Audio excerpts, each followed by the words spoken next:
Okay, time being 6:30, this meeting is called to order. And he's here. You can answer for him when he calls him.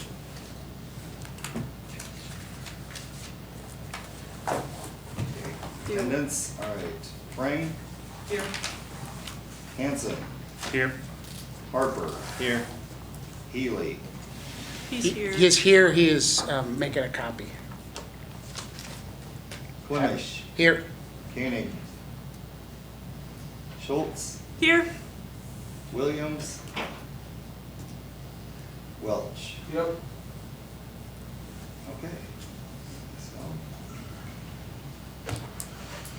I do not have minutes prepared for this special meeting. I'll have them at the next regular meeting. Okay, so the next item on the agenda is items to be added to the agenda. Did you want to address that, or do you want me to just jump to the agenda and start? Well, I guess we can't, because it says 6:40. I don't have anything to add. Okay, Just those items, and those are points that need to be discussed. If we don't get through all of them tonight, that's fine. And if you're comfortable, we might hit, depending on the time, maybe slip those around a little bit, since there's no time assigned to them. okay. If everyone's comfortable with that. Just ones I've encountered recently, just to let you know what's happened or what potentially could happen, so you're all in the know of what's going on. So the next item is approval of the agenda. All those in favor say aye. Aye. Any opposed? Okay, motion carried. The agenda is accepted.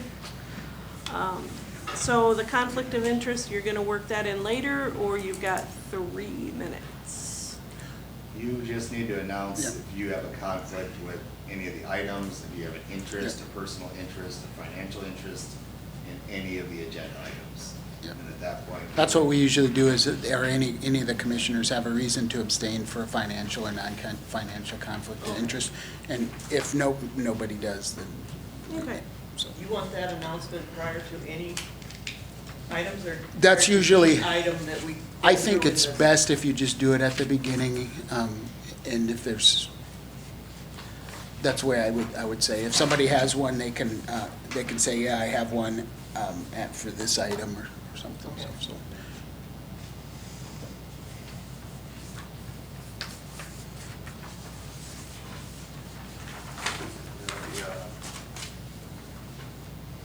The history of variances for maximum accessory structures. Cool, thank you.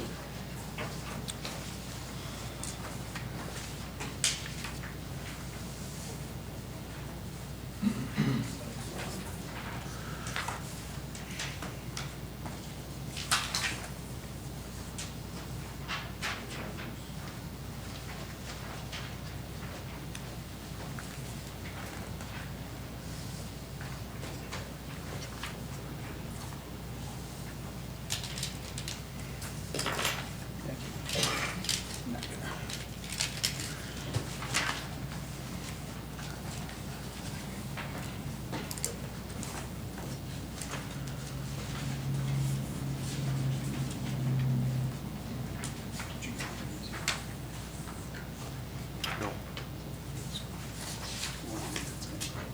So he's got to go to his contact.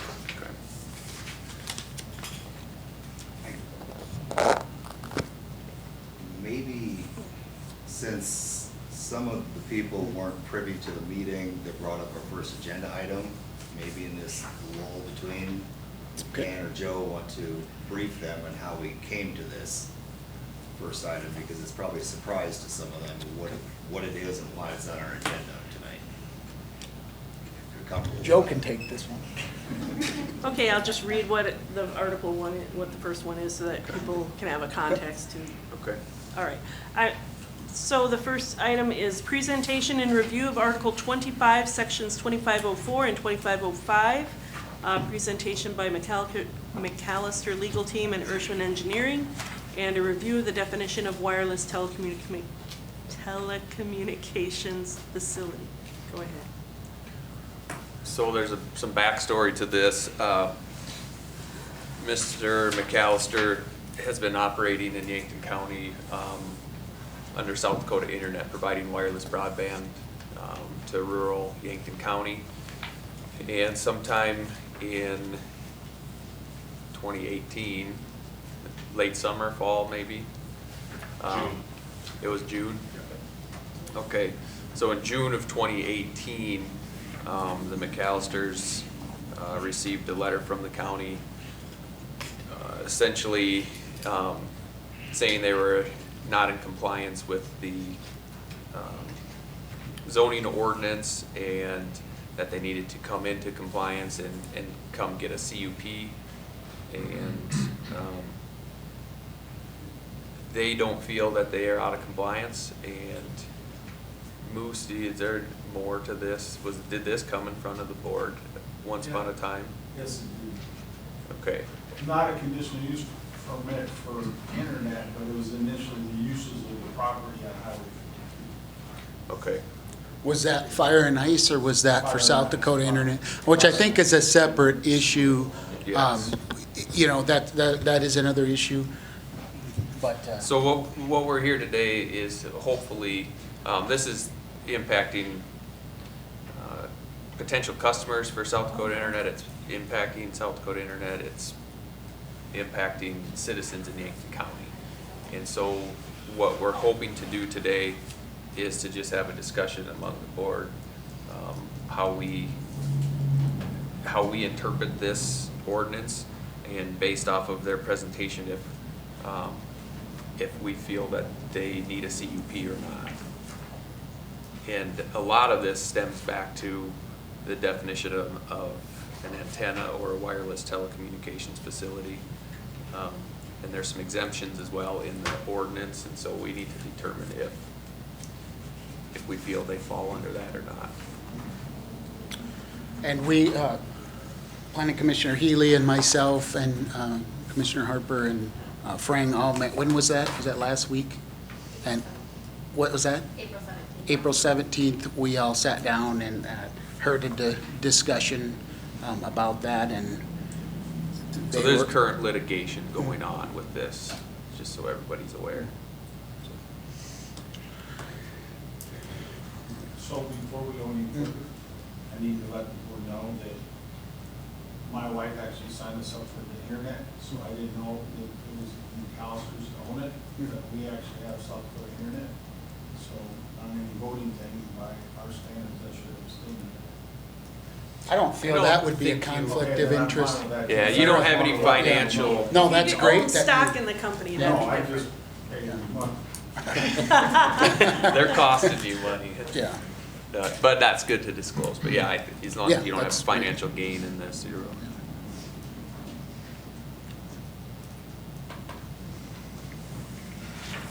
Okay, so should we just read that definition into the record, what it says in the zoning book, to give people kind of reference, or what do you want, how do you want to approach it? Do you want to let them present their case? Oh, yeah. And then- I think, yeah. And then when you get up there, just state your name for the record if you would, please.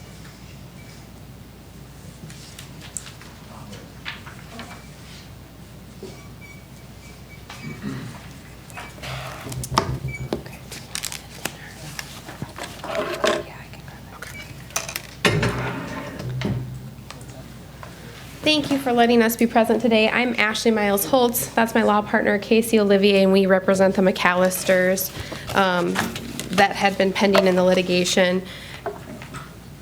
We did meet last week on April 17th to discuss Article 25, the pending litigation that was going on at that time. At that time, at the end of the meeting, it was decided that we were going to dismiss the lawsuit so that we could become present here today to bring forth our argument in regards to Article 25 and the exclusions within that, and whether or not these brackets fall into the tower definition. And so at this time, we have dismissed the lawsuit. If we determine that this is a tower, however, then it is our understanding we will be given some sort of outline of exactly what is expected, as it's our understanding that we won't have to follow exactly Article 25 for the CUP. requirements. So I think today what we're addressing, and if I'm incorrect, please just correct me, but today what we're addressing is whether or not we fall under that exclusion and whether the brackets are a tower or not. So in looking at Article 25 for Section 2505, we believe that we fall within the exception number 3 and number 5. Exclusion, I'm sorry to say exception. I meant to say exclusion, excuse me. And the reason we feel that we fall under number 3 of 2505 is based on the statements towards the end of that where it says other customer end antennas that receive and transmit fixed wireless signals that are primarily used for reception. And then number 5, where it talks about the unlicensed spectrum technologies where it is not required of a new tower. When we met last week, we talked a lot about what a tower truly is. A lot of us, when we think of towers, think of cell phone towers or the big, big towers that we see out in the middle of fields or things of that nature. The type of equipment that we here have today is the brackets, the antenna, things of that nature that are put onto houses that we're potentially going to be putting on grain bins, things of that nature. And we have one here today, not to interrupt Ashley, but this is essentially what is being put on customers' homes. And then on top of that, a ring goes around this here and it will connect to a receiver, which is a customer end antenna. One of the main issues that we're seeing with Article 25 is every time this goes on someone's home, they would need a conditional use permit. So the requirements of Article 25 are extremely weighty, and Ashley can go through some of those with you as well.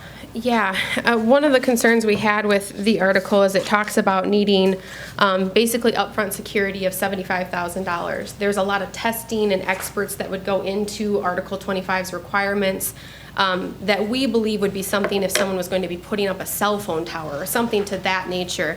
I guess we don't believe that the intent of Article 25 was forever any small business who's simply putting up internet. Dish Network is not required to get a CUP to place these on homes or anything of that nature. It's my understanding that other internet companies here in Yankton County have placed equipment just like this on grain bins, houses, things of that nature, and we're not required to get a CUP either. And currently, there isn't a single internet provider that has a valid CUP to be operating here in Yankton County. Others have maybe tried, they have not completed the process, and the reason this came forward was our clients wanted to make sure that they were in compliance with all zoning ordinances. They reached out a long time ago, they wanted to know what was required of them, because when you go through Article 25, the site surveys, the testing that you have to have, the notice that you have to put everyone on, the balloon that has to go up into the air, the $75,000 that has to be put out, doesn't fit a wireless internet provider where they are just pulling a non-licensed spectrum from basically a cloud down into their receiver, which we believe was meant for in the exclusion. Specifically, it talks about Wi-Fi internet.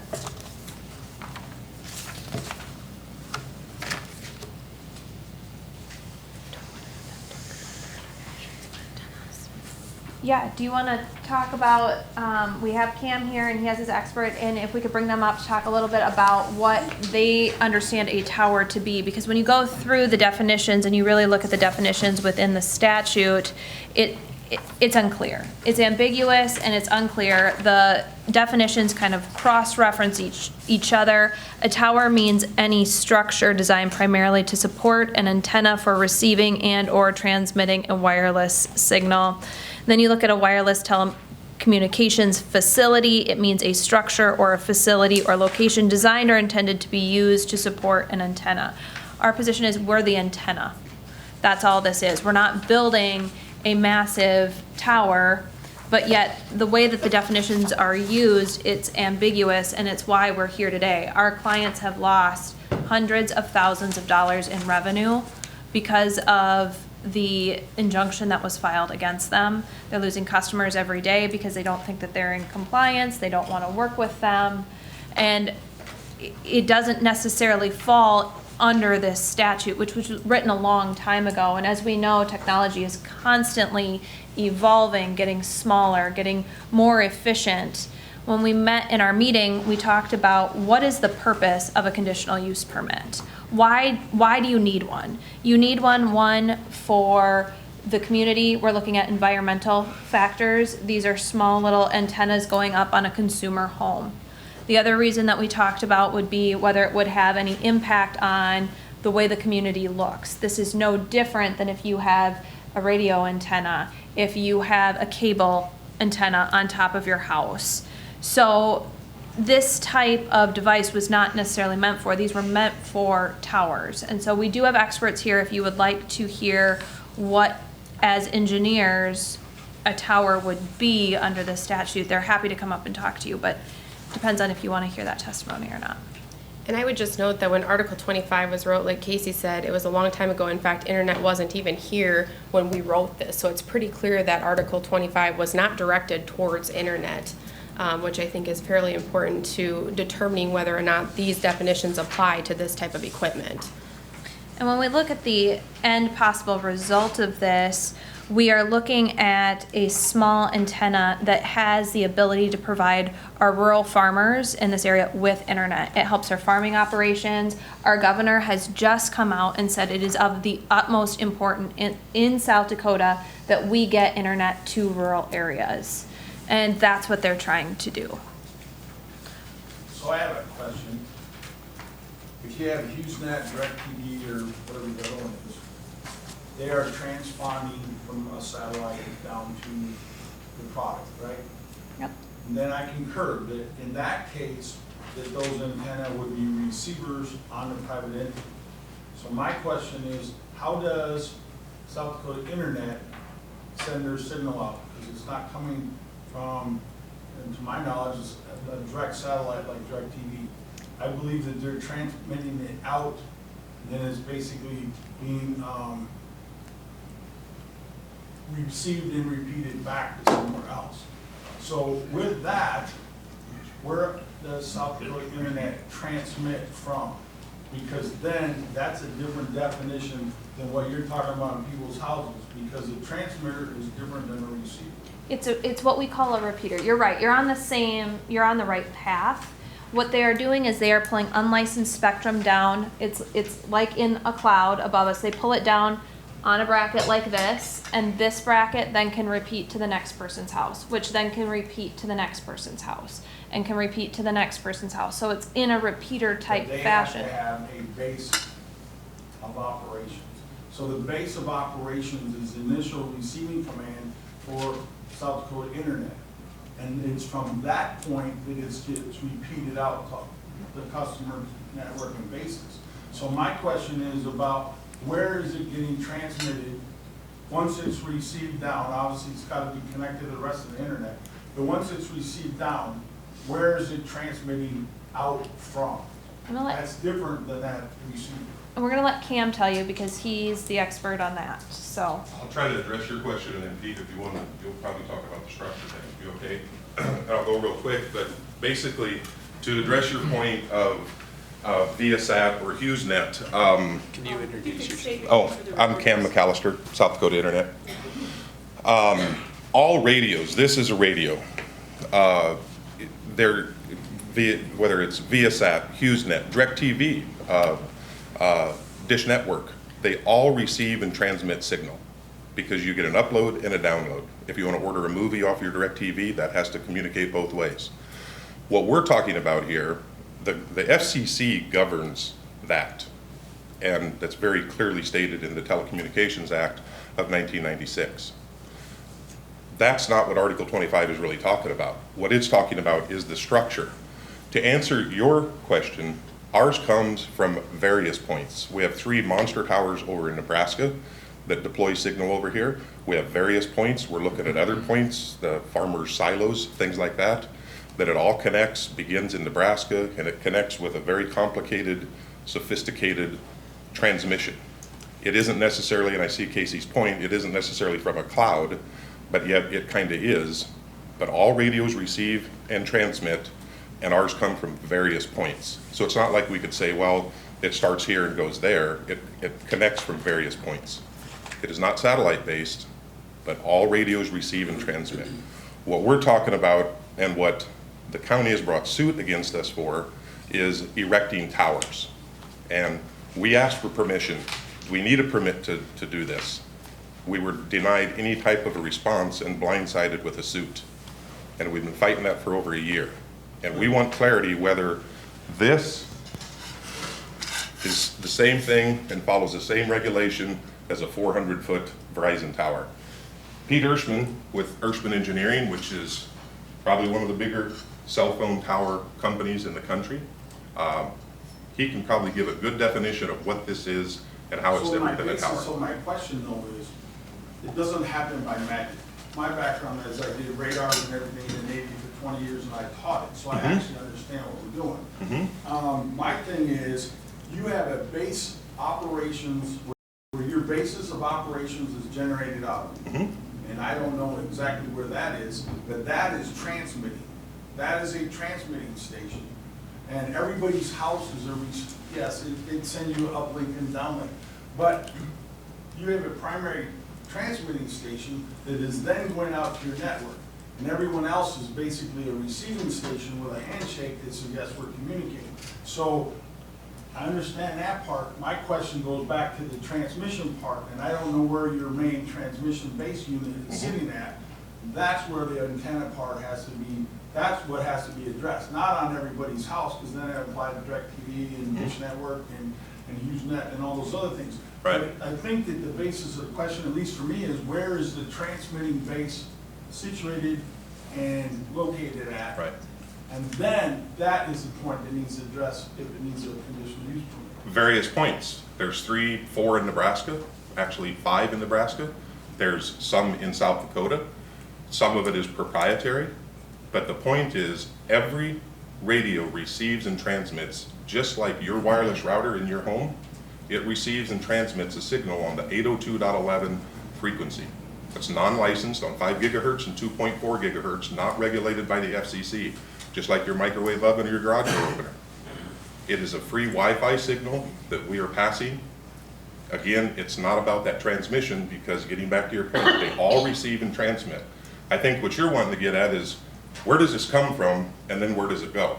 And you want the proprietary recipe of how we do what we do to offer some of the best. Where your base of operations is. There's various. There's, like I say, there's Nebraska, there's some in South Dakota, and it's all. Where does your IRS tax statement say is the address of the business? 4002 West 8th Street, and we have one small little radio over there that we receive wireless signal in.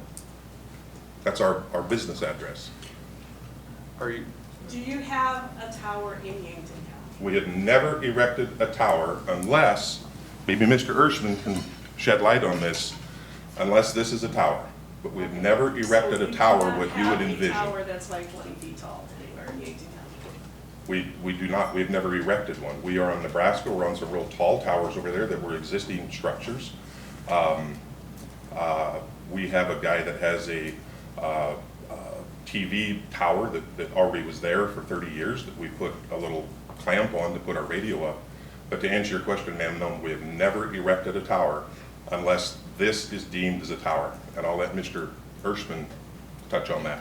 when you look at your repeater system, is there any discernible difference to the average person between what would be your transmitting antenna and your receiving antenna? So let's say you're on a grain bin Mm-hmm. to increase your coverage. Mm-hmm. Is there any discernible difference between that antenna and the one that would be on my house? The power of the radio would be the same. The only thing that would differ would be the size of the reflector dish.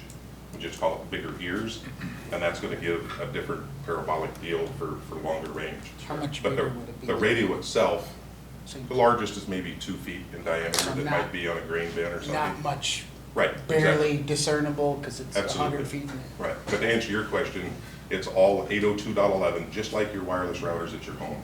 But we're able to aim it and do traffic shaping using a little larger dishes to communicate that. And then it might go to a repeating access point that's gonna cover a few homes here, and then it might go over here. I have one more question before you sit down or turn it over to Mr. Uh-huh. Hirschman. Should you decide in the future to erect a tower that would be considered by most people to be a tower, say 20 feet tall, Mhm. would you be willing to then, for that tower, to come into us for a conditional use permit? Very good question, and before we launched, in October 9th of 2017, we sent an email to the existing zoning administrator, told him what we were doing and planning. We are not erecting towers at this time. However, if we ever did erect a tower, we would certainly address it and follow everything appropriately. Have always been willing to do that. Yes, ma'am. Thank you, I appreciate it.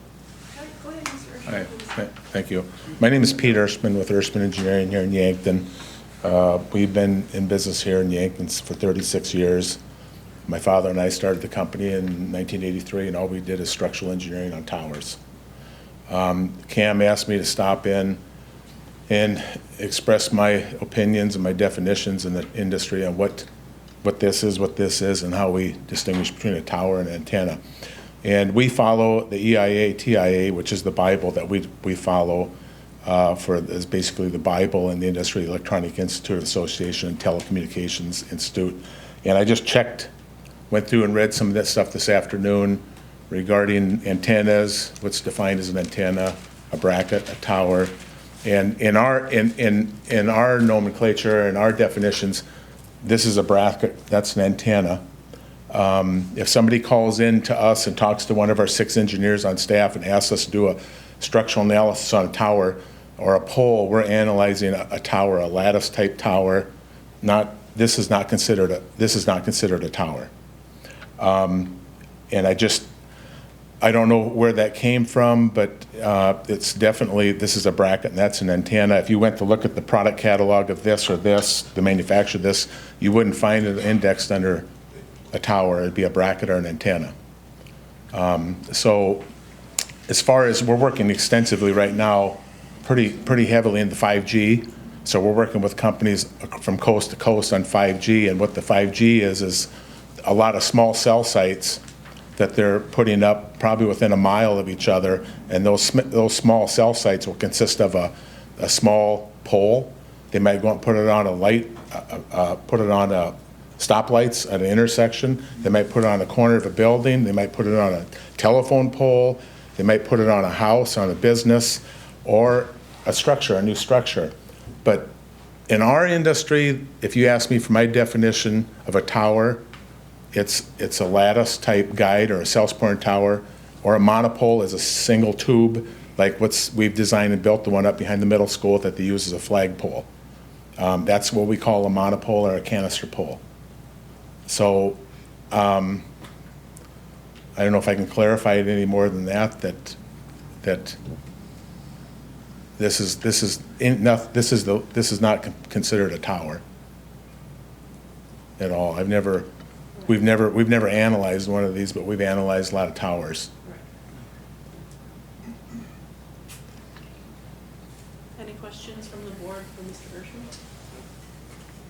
No. All right, thank you very much, sir. Thank you. Ryan, I have a question for you. Is there any other businesses in Yankton County that are doing some kind of wireless transmission? Do they have to have a conditional use permit? And I don't know the answer to that question. Okay, but this is the issue we're talking about, is And his applies to issue this right issue now. too. So I mean, what's happened in the past or whatever is immaterial as to what he's dealing with right now on this topic, in my opinion. Yeah, but my point on that is if you had, and I don't know if we did, but if you had someone and they had to have a conditional use permit, then whether it was right or wrong, that also applies to this, because if it's a similar business, and I don't know, I'm just asking, is if there was a similar business, did we make them get a conditional use permit? And if we did, what was the requirement or conditions? Because if you have 2 businesses that are the same thing, and I don't know this, if you had them, I'm just trying to say, are we applying our functions across the board equally? Well, our research that we conducted is there's no organization that's similar that has a valid conditional Right, that use was my permit. thing is- And I think Unless- you look too, and there's, Right, there was one firm who did make an effort to get a conditional use permit. They made it through the Board of Adjustment, and the board requested more information, and it stopped, I was able to find nothing after that. They made it through planning and zoning. That was 7 years ago. 2012. Yes. Did they go to the Board of Adjustment, Brian, or was that just through the It Planning did. Commission? What I read, and you might have more information, it went to the Planning Commission and it never went any farther, unless you have I'm different. just thinking based on the minutes, I thought it was Board of Adjustment because the way the minutes were written. But I could be wrong. I looked at it. Either way, it did not come all the way. It did go to the Board of Adjustments, but they needed more information what I read. Okay. Yeah, because based on the minutes, they had the Z or whatever behind them, and they were different than what planning commission minutes usually look like. So the understanding was that they did have a conditional use permit. The reality was that they did not have a conditional use permit. Okay. I'm just trying to make sure that we're applying. Good question. Even across whatever we do. In addition to that, there are 6 other providers other than that particular company that were never required or attempted and have been out there operating for several years. And the one other thing I would like to note is, when we talked last week, we were talking about kind of what the purpose of the conditional use permit was. And I know Casey touched on some of those things, but we were talking about notice. You know, a lot of times the conditional use permit is to be sure we're giving people notice of things that we're putting up. And so one of the issues we were talking about was grain towers and things like that. If we're gonna go put something on a silo or a grain tower that's already there, does that require it? Because I think conclusively we kind of came to the idea that maybe a house doesn't, but is a grain bin or something like that different. And when we were talking, one of the big points I think that everybody was kind of noting was, if the McAllisters ever did put something on a silo or whatever it may be in that regard, it would be on somebody's own personal property and they would have permission from them to do so. And so do we have to give notice to other people if we already have permission from the landowner? So that was just one of the things that I kind of wanted to note in regards to the notice requirement.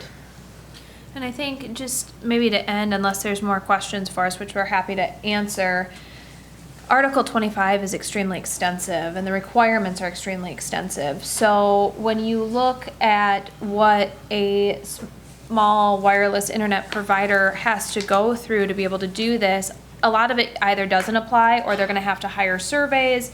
How do we pick and choose what is required of them? What are the steps that they have to follow?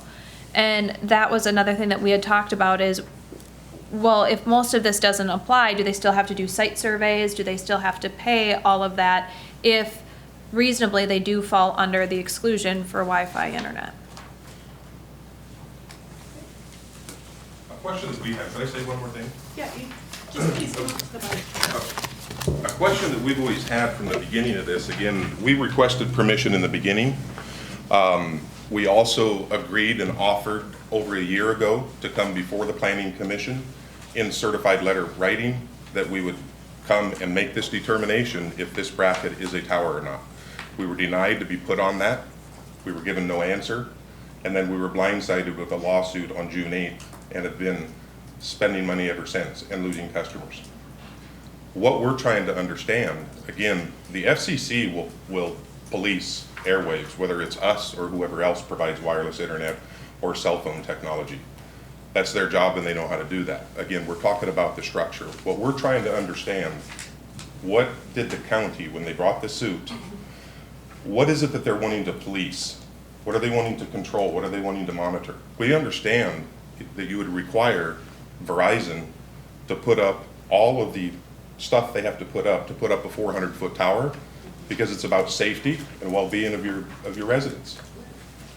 We understand how that is policed and monitored, but what is it that you're trying to police and monitor what we are trying to do? We're really wondering that.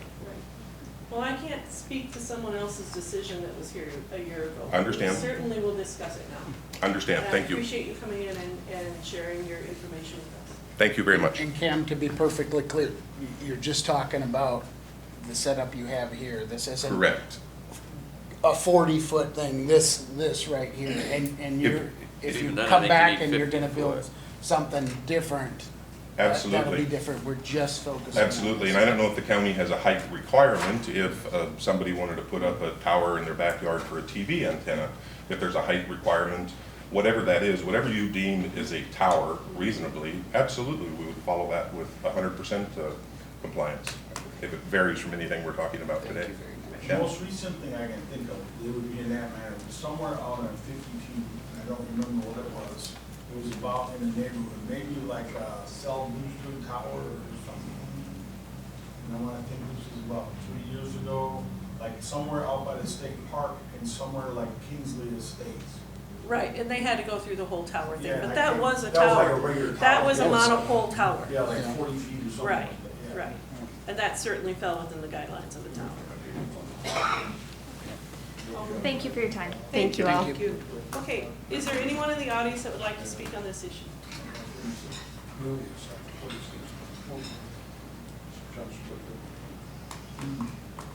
No? All right, thank you. Okay, so the public input on this issue is now closed.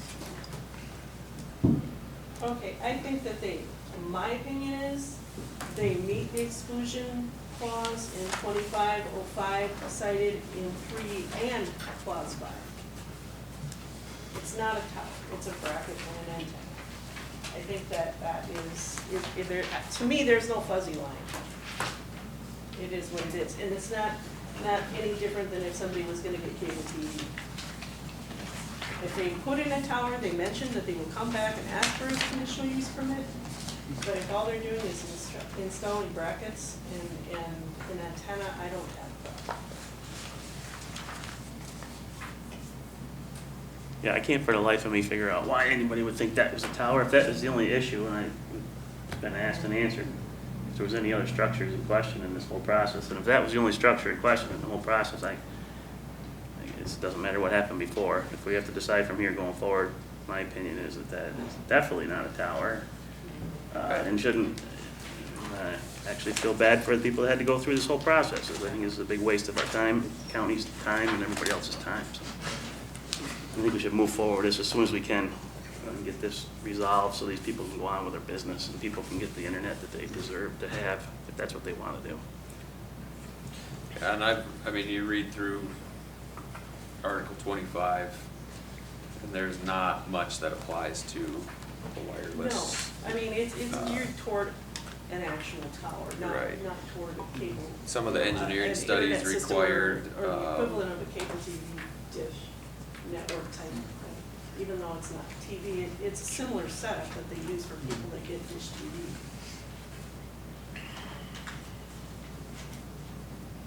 Yeah, and some more of the, I guess, backstory. Yeah, I haven't got any clear answers on how all of this came about.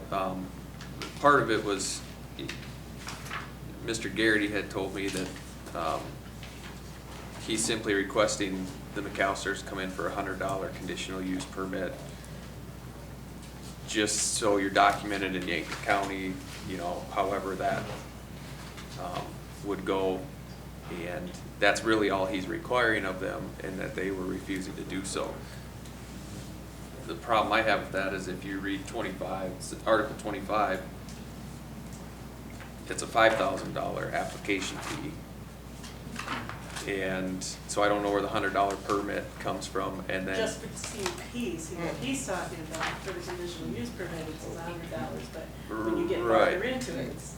Right, and then And if we require them to get a CUP for this, how do we ignore all of the requirements in this section for the CUP? Right, it's either not a tower and they Yeah. don't require Yeah. CUP, Right. or it is a That's right. tower If it's and a they should. tower, We can't have it both ways. Exactly. So, I guess to me, that's definitely not a tower, and, you know, they are operating on a non-licensed spectrum. And so I think that's what this exclusion is for. It meets the exclusion, as far as I'm concerned. You know, maybe if this was written today, their business would be covered in a dumbed down version of this for a CUP, but the way it's written, it just does not apply to them.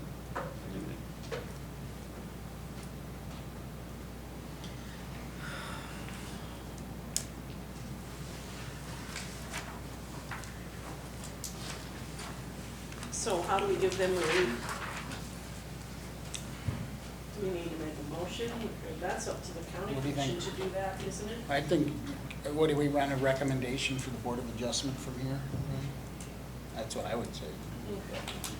All right, so I would entertain a I motion. don't even know Or do if we- it was going to go to the county commission or not. I kind of left part of the end of that meeting, but the intent was to, I mean, I think the intent was just simply drop the lawsuit and start over and come in front of us for a determination on this. Okay. And if everybody was in agreement, my understanding is that you go on your merry way. If we're not, then they come, I mean, In front of if the- we're all agreeing that, It I mean, doesn't we haven't fit the voted yet, guideline of obviously, the but if we tower. are, it's, why would they have to come in front of the county? I mean, obviously, they don't need see any anything. reason, yeah. I don't understand. Either we are or we aren't. right? Can't Well, have it I both think they're ways. just looking for a recommendation from the zoning board, right? Is that what you're As far, asking that's for? what my understanding If you wanna was. put Okay. in maybe the minutes of the Board of Adjustment, something that says. you Yeah, know, we can talk That about. we Discussed it. discussed it And we that- agree that it right. meets the exclusion of 2505, You- section 3, Because they're not section gonna do 5. any action. Is that you guys, that's the way you guys handled the last thing that we moved forward, wasn't it? Yeah, Fireworks. and the drainage, Yeah. the drainage board had a meeting the other night too, and that was just for a Just so interpretation. it's, so it's in the minutes clarified. Let's just do that, let's do a motion on Do a how, and motion. vote and give a recommendation of, just so it's in there, like she said. Okay, so I would entertain that someone make a motion to Brian, effect. Two things came out of that discussion too. I would like you to, just to cover the bases, review 2504-1. And I want to note that I'm assuming based on the file of the applicant that almost got a conditional use, I'm assuming they incurred a lot of money, like that $70,000, to move towards a conditional use. And I want this to go away, believe me, because we have other broadband providers either operating or wanting to operate in this county. And I want to just say, you don't need a conditional use and go. But I want to make sure everyone's covered here, and then I'm probably going to get a phone call from somebody saying, you know it's coming. I can say something, that other company incurred $100 in cost, and that was from the litigation that we discovered that in discovery, a copy of their application, which was submitted in another company's name, and they have a receipt for $100 paid in cash in 2012. There was no $70,000 paid. That was. What was all the documents, who generated those and paid for those?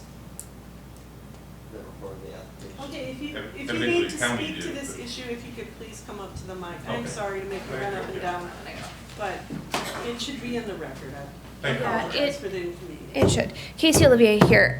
The one problem that we had with litigation is the documents were not turned over. We only got partial documents. When we moved to dismiss, we were already on the second motion to compel from the county. It was our understanding Pat Garrity wouldn't turn those documents over. There were also some questions about his involvement with the preparation of those documents. So this week, we were supposed to be deposing not only the county, but Pat Garrity to determine what actually happened there. So there is more to what happened with that first CUP permit than I think that the board is aware of. But yeah, there's a lot. And so it was only $100 that was paid. We're not even sure what documents they prepared, how they were prepared, or even in what manner they were kept. So there is a lot there that we cannot make assumptions on because the county refused to turn them over. I'm guessing that the $100 was just to apply for a conditional use permit. That's Correct. the fee they paid. Yes, you're Just correct. to fill out the paperwork. Yep. And I'm guessing the $70,000 you've been talking about is perhaps a performance bond for towers in the effect that the tower falls down or is decommissioned or damaged in a storm and they never take it down. That's what that $70,000 is for. It's a performance bond, which wouldn't apply to something that you put on the house, an antenna and a bracket. Agreed. You know, so that wouldn't really apply to your business as it is today. There's a We're not performance. $25,000 co-location. Co-location fee? But that's for the same thing, That's on performance a security. tower though. That's an existing tower. Yeah. That's on an Right. existing Located tower. on an Right, existing tower. but I think that would come back at, if they were to go onto, Onto Onto a a grain big line. band grain line or something like that. they would be co-locating Co-locating. probably. Yeah. Would- So is that a $25,000 performance bond? Yes, Okay. So. that- Section 2519. and then 2518 is the application fee. At the time that a person submits an application for a conditional use permit for a new tower, so it's new tower, But again, we're talking about towns. right? And that's the argument, that was determined to be a tower, is my understanding. So for a new tower, the application fee is $5,000. Right. But we're talking about apples and oranges in my opinion. Doesn't fit with that. Yeah, Brian, is the main question here whether that's a tower or not, or is there other issues beyond that? Is that what you're getting, I mean, is there other issues here besides whether that's a tower or not? Well, the definition, the thing that keeps referring back to is a wireless communication facility. Right. And that's why you need to look at that definition clearly. One, and it's not so much as the tower, because if you carry that over and you read number one, that's where wireless communications comes in. And that's where myself, the state's attorney, and the county was hung up on. If you all find that that's free and clear, great, then we've covered our bases and let's move on. And I just want it to go away. Honestly, it Well, I would make think my it- Well, job I so think much it, easier. I think it. And it fits the any issue we acceptable. have with someone in the past that may have paid something more here and people who haven't paid but are operating, somewhere in there, there might be some repercussions. I don't care. But let's figure out which way we'd rather go. We don't just keep doing something wrong just because we did. You know, And you if we can't did change something the wrong, we past. can change that, we can fix that, but we can't keep doing Well, this. this also We need to move addresses forward. something that's coming, you know, President and the mayor in Sioux Falls have promoted the 5G. And that's, so this maybe, it's not really directly this, but it needs to be something that we need to look at as we're going through ordinances. How are we looking at the new Sure. technologies? You know darn well that this dish is just gonna get smaller. Right. What happened 8, 10 years ago, I don't know. They kind of put up a tower or something to get their initial base transmission out. I don't know that. But that's something that we need to put on the agenda. Yeah. Because Clean 5G this up. or something in that manner is gonna come. Right. It's like they said, this was written before the concept was. So in the same type of this concept that South Dakota Internet has, prior to me having their business, I had Verizon Home Fusion. So that was transmitted out just like a phone signal, you Right. know, and now this is different technology. So I think it's different than where we were 5 years ago or wherever. 5G is a whole, yeah. Okay, so back to the subject at hand. Do we have a motion? Well, I from think, the board?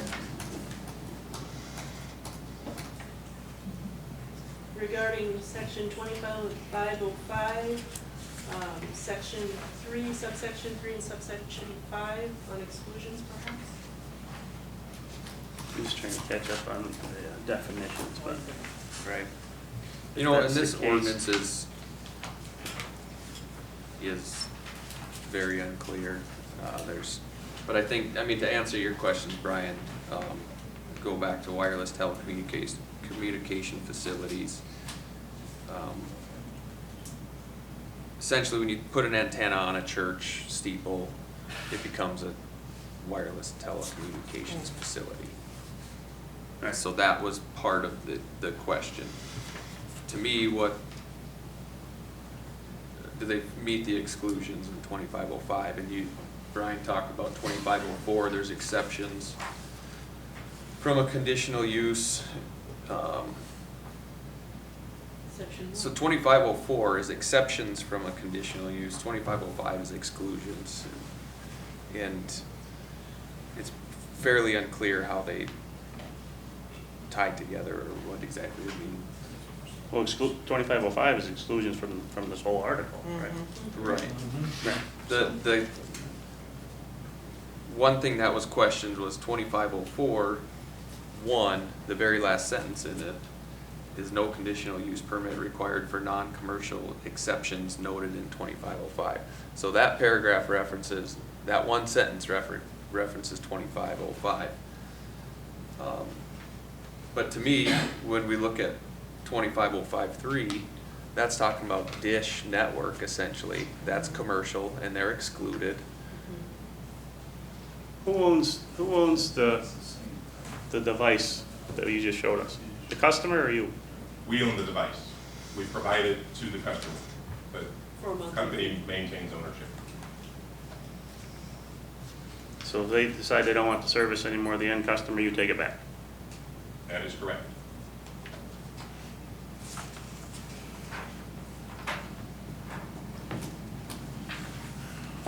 Just seems the last sentence in that exclusions number 3 just covered that any consumer and antennas that receive and transmit fixed wireless signals that are primarily used for reception. I mean, that's an exception.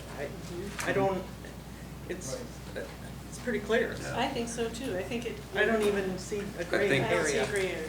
I'll make a motion to, I don't know how to word this, I make a motion that, that South Dakota Internet falls under exclusions, section 2505, subparagraph 3, as well as subparagraph 5, where no conditional use permit is required. How about making that broad, like all providers? And Just a suggestion, Yeah. because that's a good idea. Okay, I'll amend my motion. Can I address that?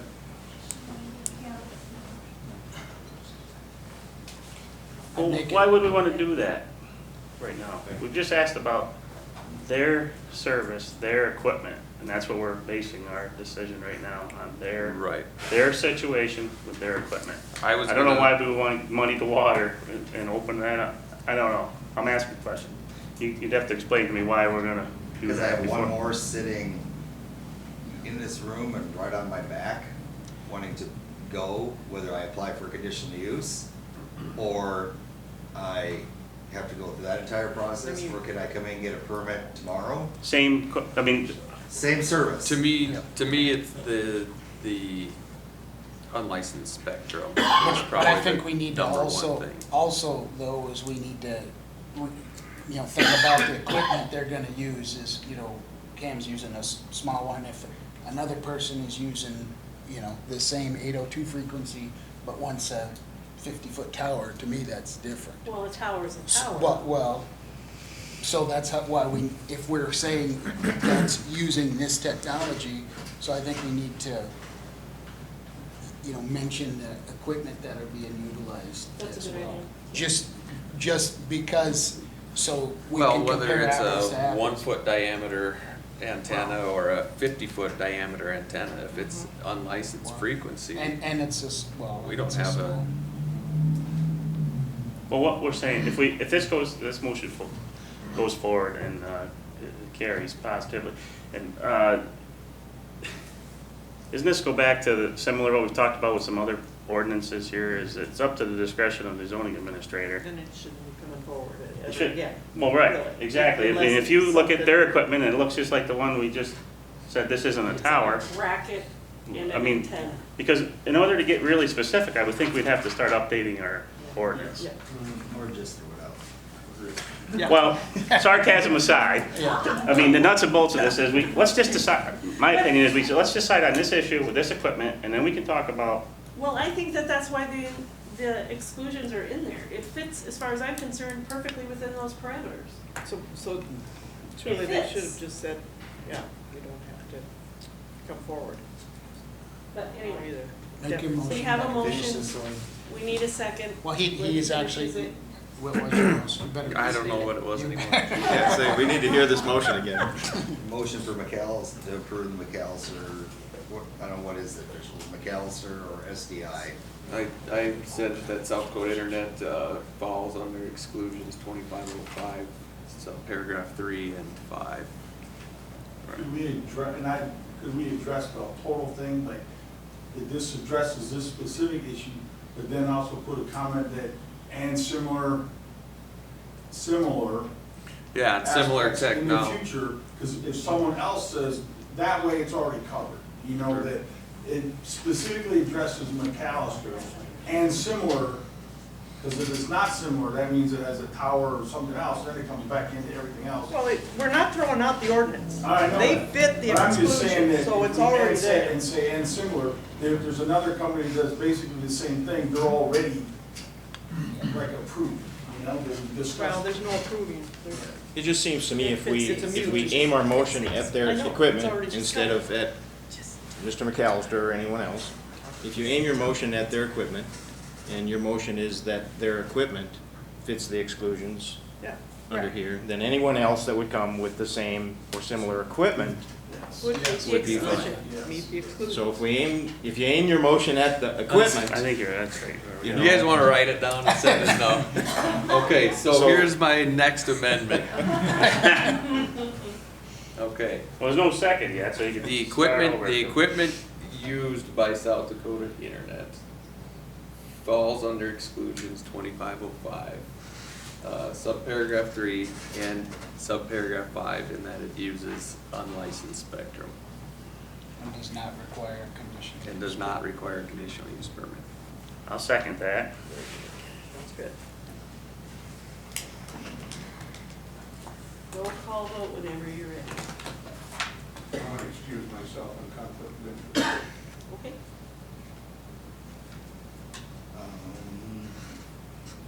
Let's go Frame, Yes. Hanson, Yes. Harper, yes. Healy, Yes. Flemish, Yes. Koenig, absent, Schultz, Yes. Williams, excluded, abstained, and Welch, Yes. Motion carried. absent, motion carried.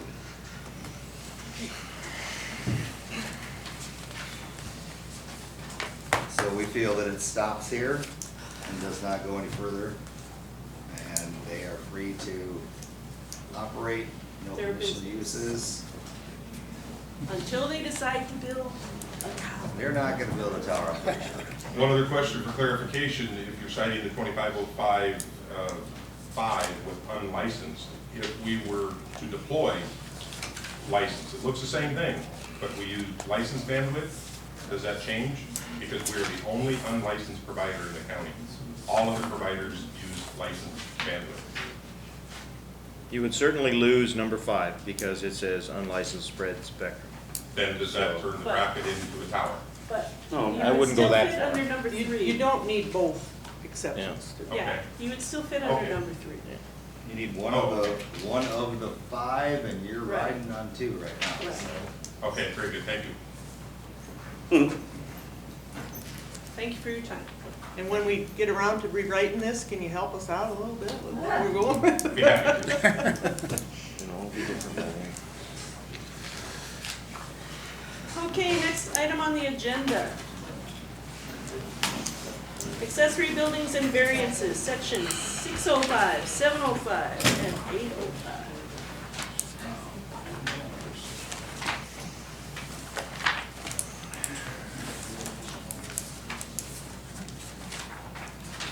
Well, I guess I spoke to this issue at our last meeting.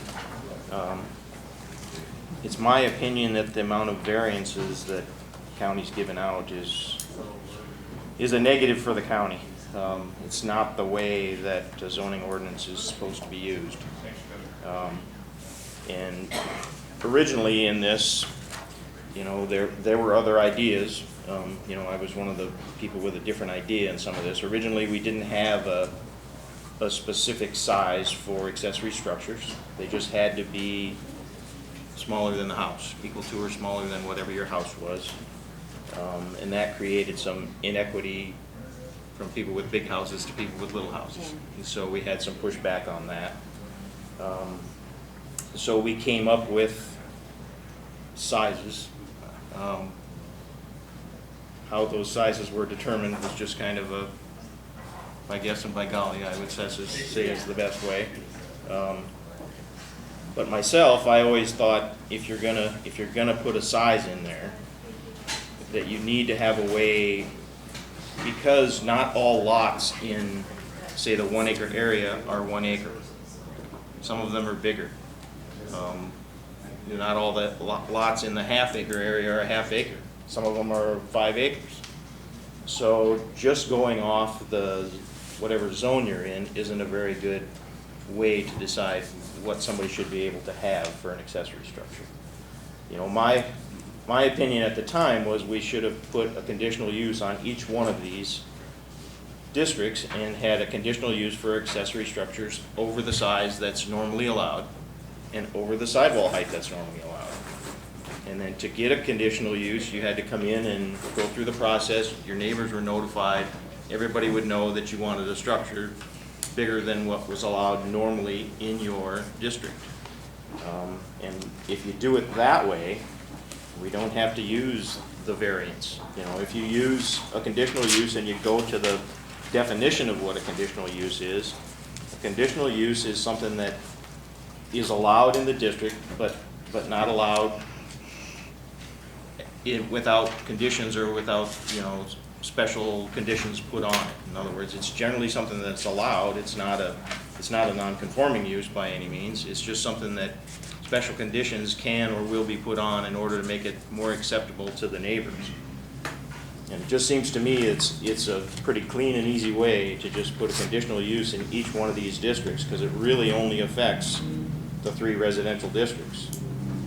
That you could have, say, for the 5 acre, it could say accessory structures over 2,000 feet and or with sidewall height exceeding 14 feet as measured, and then the rest of the definition is in the ordinance.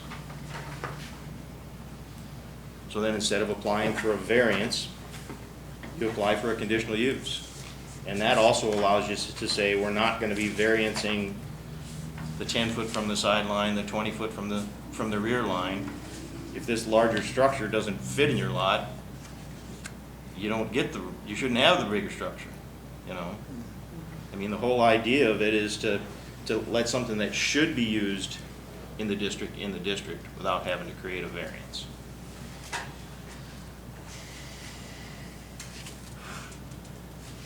And I don't think you can just do it by jumping the size, because if you look at, the lists that we got, All over the place.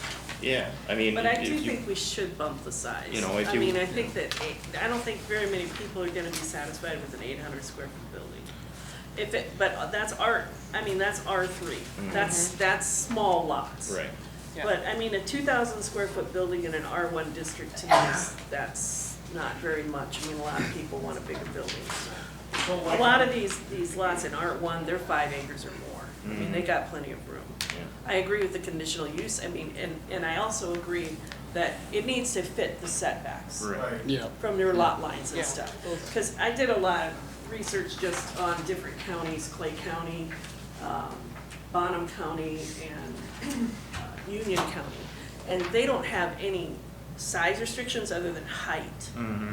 But you have to fit those setbacks. You gotta fit the There's no variance, there's no wiggle room on that in those counties, so they just approach it from a different perspective.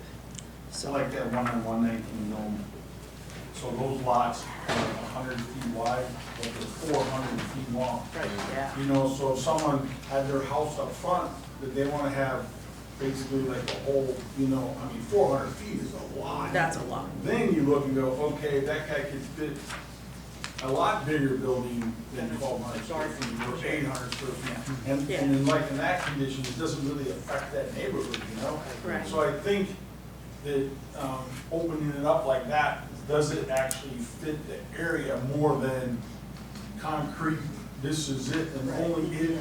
Right. Which we've learned isn't, nothing does fit, so we just Yeah. keep giving variances to change it, Right. because we know that it belongs there. Right, and the conditional use is also nice in that, if it's an area like Lakeside Commercial, that people can come in and put their input Right. into it, if they want it to fit, like you just said, with the neighborhood. Then they have their chance to voice their opinion and their concerns or whatever they may be. John, when you were speaking earlier, did you say to increase the size, or were you just having it, is that something that you wanted, raise? You know, I don't have a problem with increasing the size a little bit. You would have to, the problem is there's so much different in the lot sizes. I mean, a half acre is a half acre, but it might be, just like he's talking about, it might be narrow and real deep, and it might be wider and not so deep. So some larger buildings would fit on easily. I think the sizes are a hair small, but I think no matter what you move them to be honest with you, you're still gonna be doing the conditional use process either I way. think that's true, but I think if we just kind of,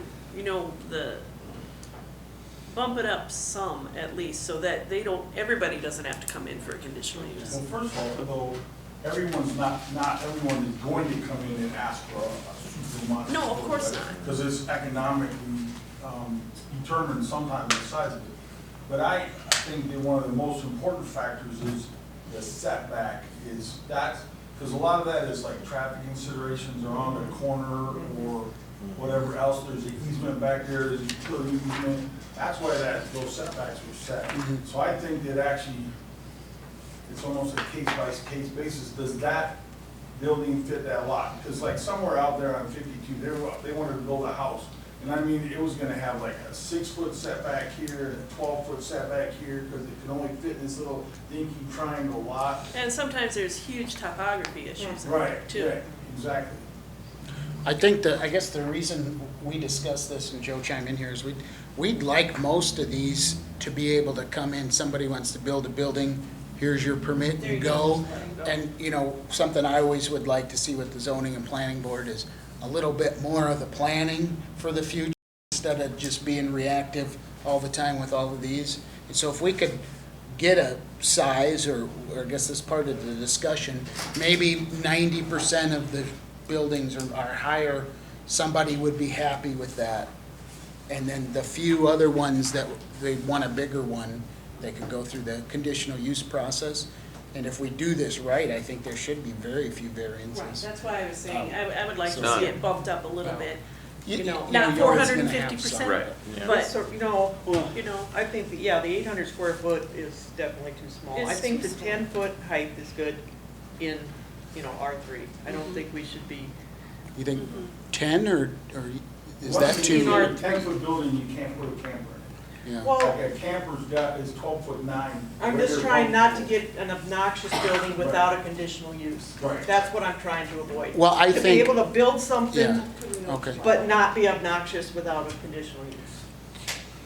So I'm Yankton, not saying I'm saying just in R3. I'm just not even saying if you get, bigger lot sizes, I mean, we can change each one of these. They're not all gonna be. I think the city of Yankton has 35-foot sidewall heights in Yankton. yeah, 35 feet is what I saw in the other counties. But they- But, I mean, we're About not 35. But, Those other counties, 35 feet total height, Yeah, total height. not sidewall. Oh, no, not not side. sidewalk. Oh, yeah, total height. In That's Yankton, total height. Thank it's you. 35%. I'm like, I stand I'm corrected. trying to think of a reason why. Well, we're building tall skyscrapers, I don't know. It's 30 That's 3 If stories. you went to 16-foot sidewall height, which sounds like super crazy, but you could end up having a 2-story structure and have a smaller footprint. Sure. Because then you could have 8-foot and 8-foot, if you had like a 16-foot sidewalk. Well, Then that like reduces the total mass of the building, again, not everybody's gonna do it, right? no, I'm totally for that. I just think they should get a conditional use if they're gonna do something like that, And then And they- look at- and so then we they can look at where it's the- going. Where it's cited. and- Article Yeah. 6, it's 14-foot sidewall, Yeah, I mean- as of right now. Right. We think, and I guess we probably should look at it, Article 1, I think at a each one time. of these just gets a little bump every way. Right. I think, Doesn't it go 14, 12, Can- 10, or? Yeah. something like that. Yes.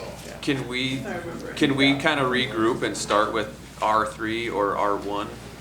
Yeah. You want to do that one first? Because they're very different animals. Like, if They you are. look at if we look at the variances that we've had,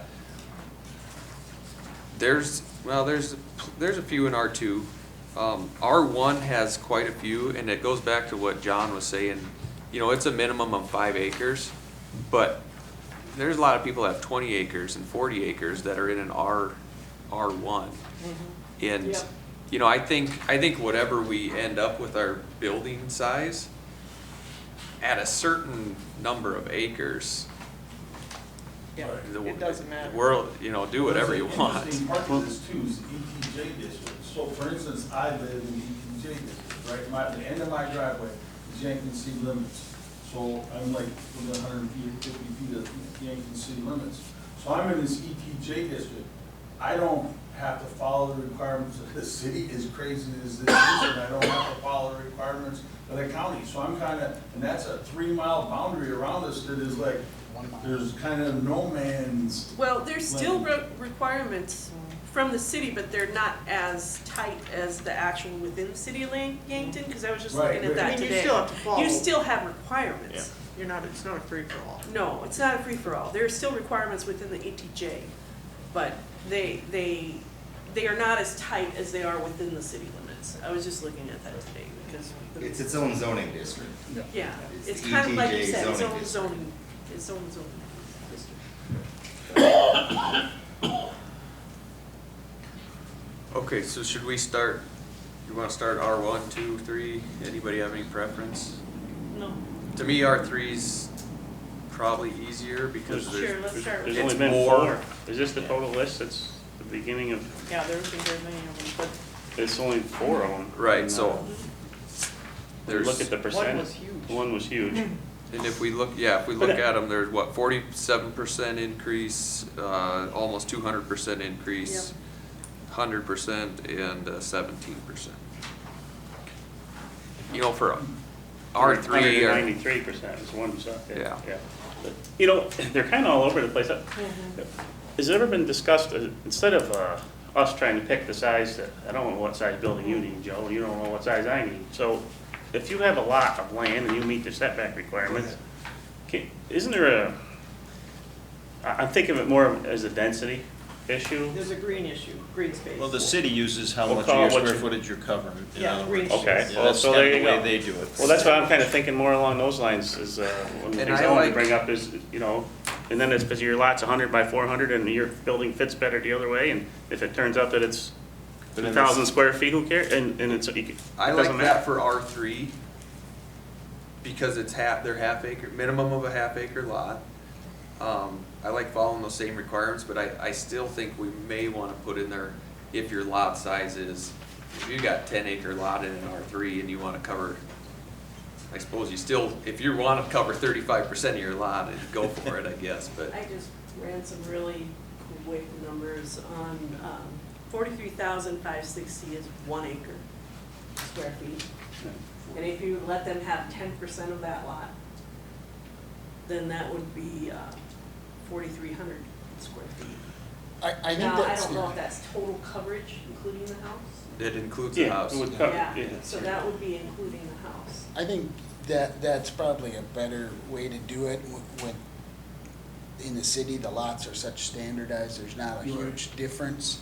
But we have so many lots that are, Gigantic. all the, us people who've been on the, we see all kinds of stuff. And I agree with what you're saying. I think we need to go the biggest size that we think. I don't know, there's, some of these are only 900, some of these are 1,600.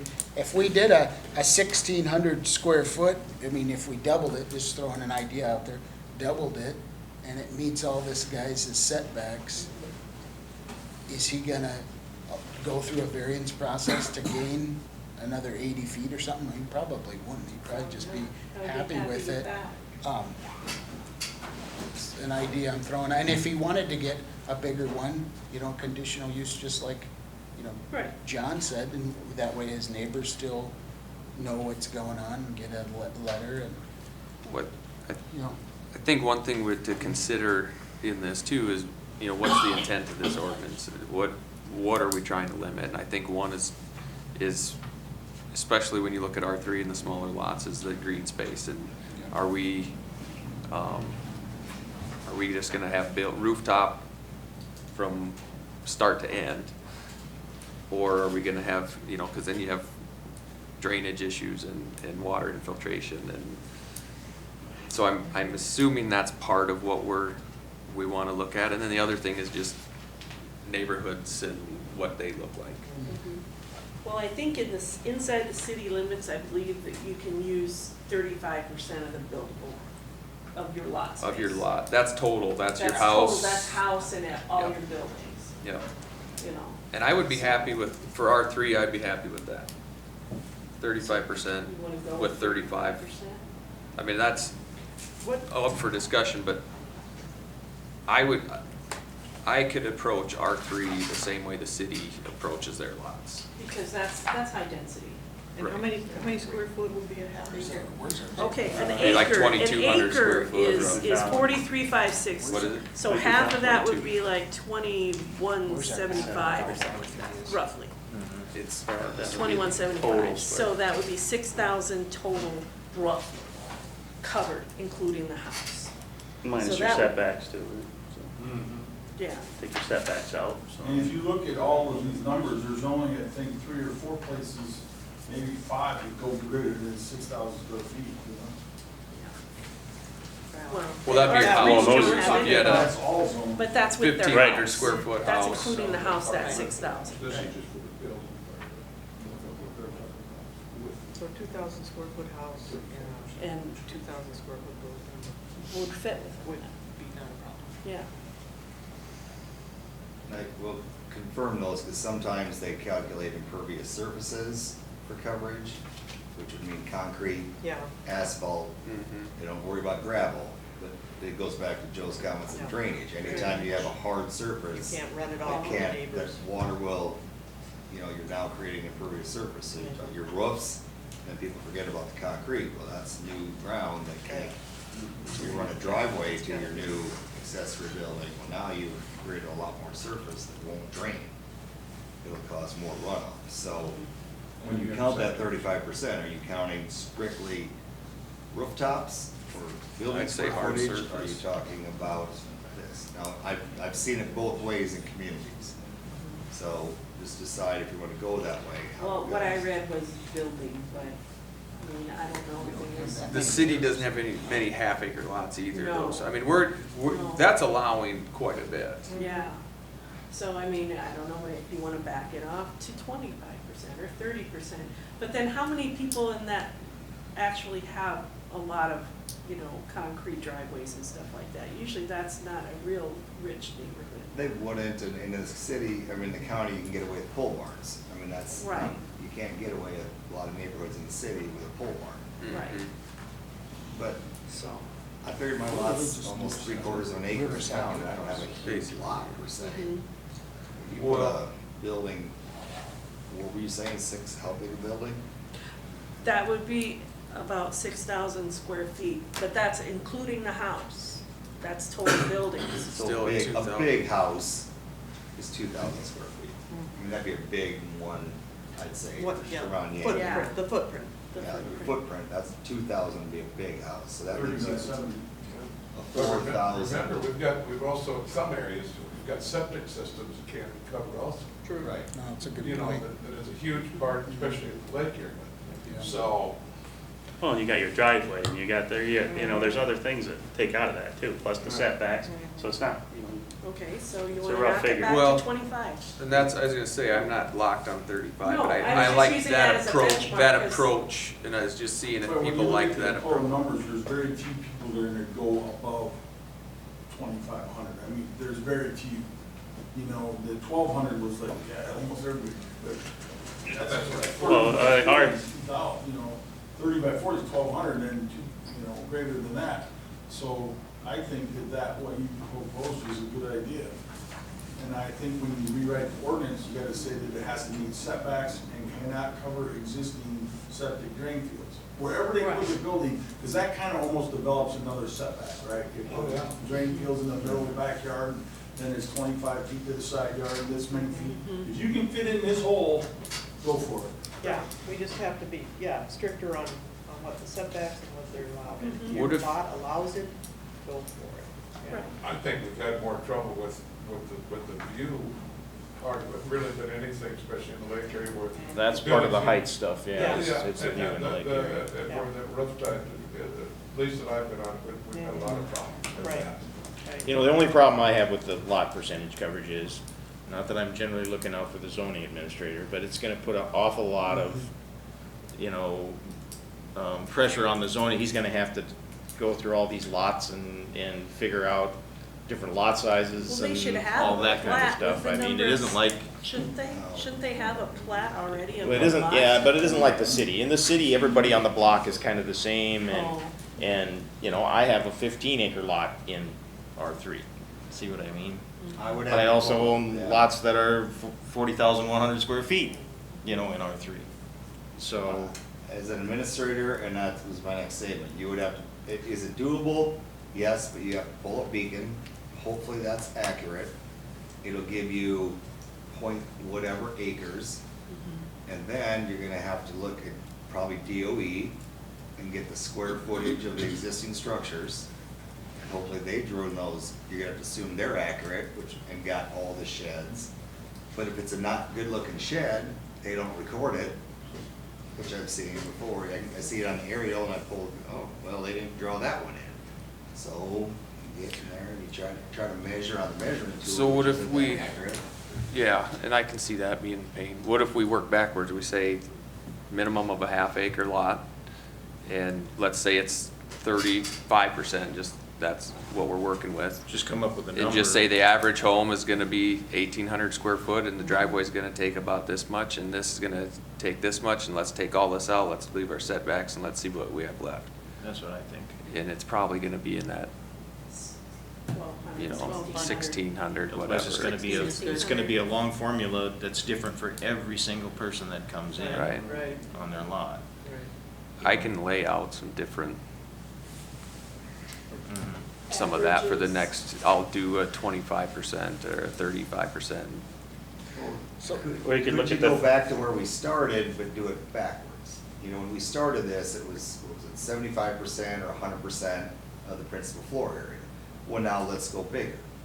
Is it 200% of the floor area of the house? So if you have a 1,400 square foot house, you could have a 2,800 square foot garage, if it fits, up to the 2,800, or up to, we'll just do 150% or 200%. And then if you meet your setbacks, great, with this board understanding that you're not gonna grant a variance to go, you know, 3,600. right, you just gotta stop it. Allowing a bigger one. But that would be that commitment to where that would adjust the lot size, because the house, you would assume, would be sized kind of to the lot. And then they could size the garage to the size of the house. That would work on your smaller lots. Probably almost, and then we'd have to go, and I talked to Dan a little bit and stuff, and I don't know, after that, you might want to go just a percentage per acre on your bigger lots, maybe. In the 5-acre, I would think you could do that. You can get more towards the lot size being what determines how big you can be. You get so many thousand square feet or Right. whatever per, up to, Yeah. and then they could go to your conditional use. And then if they- still do the conditional use, yeah, for Cause on 5 anything acres, over. that's 217,800 feet. So even at only 10%, that gives them a 21,000 square foot, 21.8. And the Square biggest foot building building. we got is 12,000. Why don't you have a 16? That's only at 10%. You got a 20,000 You got now. 20, almost It's not on 22,000 square foot building. But So the- that ought to be enough. The tiny homes, Oh, yeah. he added 16 to 4. So he's got a 20,000. You know, you could build a riding arena for that. If we do a percentage Some on people do that. high They have density, are we horses. gonna do a percentage on the other ones too? Yeah, it's R1, revenue for the R2, county. R3, or are we gonna do something different? Cause it'll be more confusing if we do a percentage on this one, but then we do, I'd rather keep it, I get what you're saying. Well, I it think makes we're getting sense. away from the percentage. Are we going square footage? Right. We've I mean, come just full for- circle? Okay. Unless you did percentage of floor area and you increased it. You know, you could do Of the house. 400% on an R1 and you do 100, whatever you wanna say. You know, your R3, your more dense ones, you could go 150% 150. or 200, whatever. And then you get to the R1s, or R3, what am I going backwards? R1s, low density. Our, You can go 500% of the floor area of the home. Will that lead to a lot of, you know, well, it's the biggest shed I can have, and then Give me your they square have to footage of your carry. house. well, Still gotta have the, Setbacks. you get, I mean, people aren't just out building giant sheds to No. build giant sheds either. You gotta have things that you need to put in it. You have to, I mean, Typically. one thing that we discussed in the past for the newer members too is, you know, being that we're changing this, it's gonna be somewhat delicate, but the point would be to encourage developers to put covenants on their developments. That was up to the, we strongly You know- advise. That's really the easiest way to get away from all of this. It takes a lot of weight off. We had talked about that 2 years ago. That controls that neighborhood. Right. Yeah, and I was gonna bring that up too. That's- That was that's a good something, that was something that we had talked about, and I think it's a lot simpler. I mean, you guys don't have a lot of good figures, but I mean, we've got, how many is in here? 2, 4, 6, we got 20? 30 some in the last 10 years. It isn't a huge amount. I don't think that we're spending this much time on it. I think we had some kind of deal with the covenants for the developers. I think it'd be a little cleaner, wouldn't it? Well, the covenants, I have covenants on my development, and I think quite a few of the guys have covenants on their development. You know, part of the problem is the county doesn't recognize. We don't covenants. enforce them. They don't have anything to do with them, so Not just- you can come in and get a building permit that doesn't meet the covenants. Yeah, but don't you still have to stay within some kind of guidelines or not?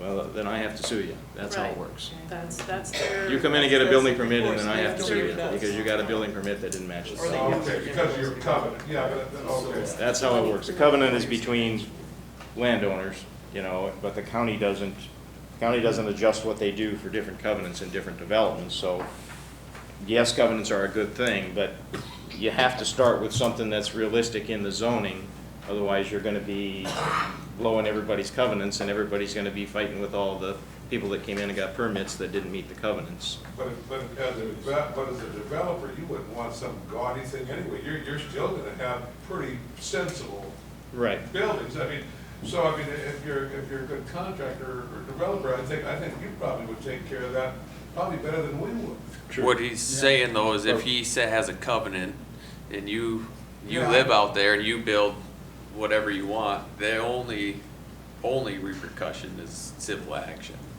What I'm saying is, That's a fair thing though, because it affects those people on that street or that neighborhood. It doesn't affect the people that live up at the curves up by Viber Road or, Right. you know, so the police Right. themselves, right? And I agree. I think we, personally, we rely on covenants, but we do need to make this reasonable. that's what I'm saying. I think, you know, You I don't have to think we have just. zoning throw be it out. reasonable compared to what generally people are, because most people that have covenants on their developments have them essentially similar. You know, there may be small differences in sizes and heights and things like that based on just a different character of a different development. But, you know, I think what most developers would like to see is something reasonable in the county zoning, even if they have to be a little bit less than that, you know. Back themselves up on. Yeah. There's another avenue to look at this. Just leave it the numbers where they're at. If you meet that number and you meet the setback, you're completely good to go. If you wanna go bigger than that, then you just gotta apply for a conditional use permit, not a variance. Yeah. Because then, I think that almost makes you more know, sense. But you're still gonna have just as many people in here. These are too small. Yeah, They're too I small, I that's like what that I'm saying. idea. I would just like to get 90% of them handled in the So they- office Right. instead of here. And I don't have It any, doesn't fit. yeah, I don't have any problem with, I'd rather do. Well, I just went through the R3s, there's only 4 of them, and if you double the R3s and the R2s, I haven't got to the R1 yet, as we're sitting here, but, What? the R2s comes down to, I think, 2 or 3 out of all these R2s, you'd only have 2 or 3 that would have come in. This is if you doubled the existing square footage and left everything else alone. You'd only have 3 R2s and 1 R3, and like I say, I haven't got to the R1s, but if you just go through and do, there's 2,000 to 4,000, you know, there's maybe more on the R1s, I don't know, but it knocks the R2s and the R3s down to I think- less than a handful. R1 is gonna be the one, because there's so much Yeah. room, you know, there's so Yeah. much room to do stuff. You got anywhere from 5 to 100 acre lots in R1. That's the ones where you see, I mean, 6,000, 4,000, 6,000, 5,000, those are R1s, Right. you know. So if you just go through and do just looking at what's here, it's, I mean, R1, you know, 2,000 to 2,500, 2,000 to 3,200, I mean, doesn't, even if you doubled the R1s, you'd only have a few left. I mean, if you doubled all of them, If you just, doubled all of just a them. simple, Yeah. 2 times what's in the ordinance, the square Right. footage, I think you'd only have less than 8, 9 that you would And then have. anybody that doesn't fit that can come in for a CUP.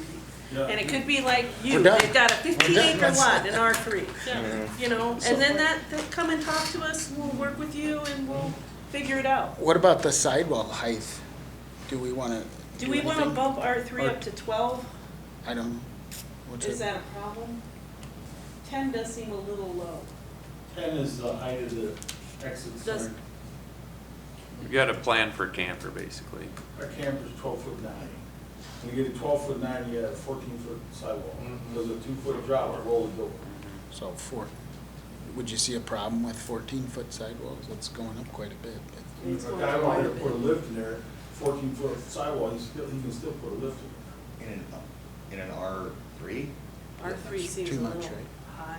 It's a Taller small than lot. most of the buildings on most of the houses in It'll be, yeah, it'll be towering over the houses. All right. there. But if you go out on like Nome, that's a 100-foot by 400-foot R3 unit. Is that R3 or is that R2? So Nome is R3. Well, doing my What if- complicated math again, if you added 2 feet to every one, what does that? I know. So double the square footage and add 2 feet to each sidewall, now you're at 12, 14, and 16. Now R3, you're still, you can't put a lift in your garage, but I don't know how many people are Nobody's doing. saying you absolutely can't build a bigger, you got Yeah. a camper. They're just saying, then we want to talk to you. That's the conditional use. Yeah, is that the size you want to see Well, that's your- generally in the development? Right. That's Or kind you of what could you got to have- look at. The 16-foot sidewall In an R1. but might want to rethink that in lakeside commercial because you're going to be impinging on people's views. Do we have separate ones for lakeside We don't commercial? have- Just R1, 2, and 3, those, Yeah, it'd just be the just for residentials. residential is what we're Yeah. talking about right now.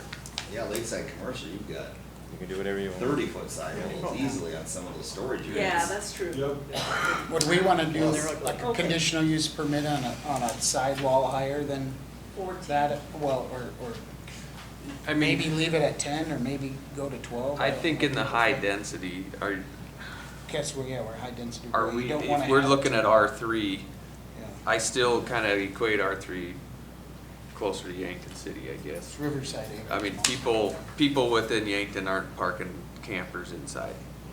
Okay, so do you want to keep the 10 and not go to 12 in R3? Is that what you're discussing? Discussing, yeah, I don't have a thought either way. Yeah, I just threw that out there For for an discussion. example, my building is right there by the airport, it's got 15-foot sidewalls, and it's 36 feet wide, so the very top of the roof is 21 feet. That's less than the height of a 2-story house. So even though it sounds like it's huge, it's shorter than a 2-story house. Is that a steel building? Still built. Yeah, so But you've got a low pitch roof No, that's a too. 412, I got a 412 on it, so 412 is a standard residential pitch roof, What size a lot? 2 acres. Lot I mean, and a half. and if you had a, Right, but what I'm if you saying had a is- 2-story That's house, bigger that would than look R3. fine, but if you have a 1-story house, that Yeah. looks obnoxious. R3 is an acre. And Mm, then R3 is as a half acre. neighbor, Half acre. Is- R3's half acre. Have the issues been historically, because I haven't been around here, Well, half acre. height issues or square foot? Half for R3, Oh, 1 for right. R2, Right, 5 right, for right. R1. The height I is guess more I of would an say issue if when I you get into was all you, I don't R2, think you have enough especially R3. information here, Can't be because just- I would No, like to R3, know R3, yeah. the size of the house and the size of the lot. And it would, on this piece of paper, this is the first I've seen this, to know why, you know, Mr. Hart's got 210% Right. approved, and Mr. Jensen got 100% denied. Right, that's it. What's, Well, Roger Hart's is on an Roger Hart's acreage. is- Yeah. It was. Yeah, You know. yeah, Yeah. wait. he Yeah. just passed away, He yeah. was, he's on the north, isn't he on, was he on the north side? He's of got a it, too? farm. North side of 11th Street. Lived out on the street. Yeah. so he was at West 11th on the north side? Yeah, And Ben's out in a, he's got a bigger rural lot though, doesn't he? That's That's probably the dentist, Ken Jensen, I'm assuming. There Most was of these are locations. 2 years Yeah, difference more, yeah. between I mean, those they're times. denied. You Like see, he some got areas. what, Ben Jensen was denied Next in to somebody. 2009, and then he got it in 2015. How about Sedlodge? R1, 200, 200% increase. See, I think that's an acreage. I mean, Mm-hmm. there's not a, But I mean, they're just how they, as you were saying, there's a lot of inconsistencies. What's it do? Well, I know some of those were like way in the back, they had to, I'm not saying that Sedlacek was the one I'm thinking of, but he had like 10 acres, and his building was way off, covered by one side by a hill and trees on the other side. I mean, you couldn't see it unless you walked up to it. Was that the one that had those horses, that wanted to have some horses out there too? Yeah, That's what I was thinking. yeah. I mean, so that's what the conditional use is for, if they want You something know, and outside these guidelines that we come up with. When we talk about like R3, probably not R1 or 2, but when we talk about R3, how many of these were turned away at the zoning office? You know what I mean? There may have been hundreds of these people that came forward and said, I want 1,200, and he said, well, you're not gonna get it. I mean, Pat, can dissuade it before it ever came to the board. if you look at R3, what was approved or what came forward, we've got, call it 1,200 square foot, a 23, a 1680, and a 936. So if you throw the flyer out, the 2340, and we shoot for that, I mean 16 almost would have got all of them. Yeah, so if we just double it to 1,600. You know, if we did the double, we catch all of them, and it's a CUP for the rest of them. Right, that's kind of what I think. And then you look at R2, I think 2,400 or 2,600 would have got all of them except for one flyer. 16. There was a 6,600 that was denied. I think this 3360 is the only one. If we went to Double it, 2,400. 2,400? If we went to 2,400, we capture all of them except for one, I think, on here. And so back to, There's a couple, but I think there's three, I think Yeah, then there's you three. can receive the case. And then come in And they and would talk. say, well. oh, there's a 26, yeah. 2688, there's a 3360, but I think it's three or four, but they're all, within. Yeah, but most of them Yeah. would fit that. You know, so, Most of and them. then And the truth- R1 to me is where it's a, When you think about like 2,600 square feet, you think, well, he's looking at this and saying, I can only do a 1,200, so I have to get a variance, so I might as well ask for Swing a for the 26. fence. If he comes in and says, oh, it's a 24, he may be satisfied with that. Right, correct. It's pretty close. 40 by 60. Yeah. And actually, 30 years ago, on the farm, that was what a lot of buildings were built. Covered, yeah. It was 40 by 60. Get a lot in there. And now we can't, yeah. For storage. Yeah, that takes up most of them. R1 to me is the So most R1's gonna difficult, be and the I R1. almost think we have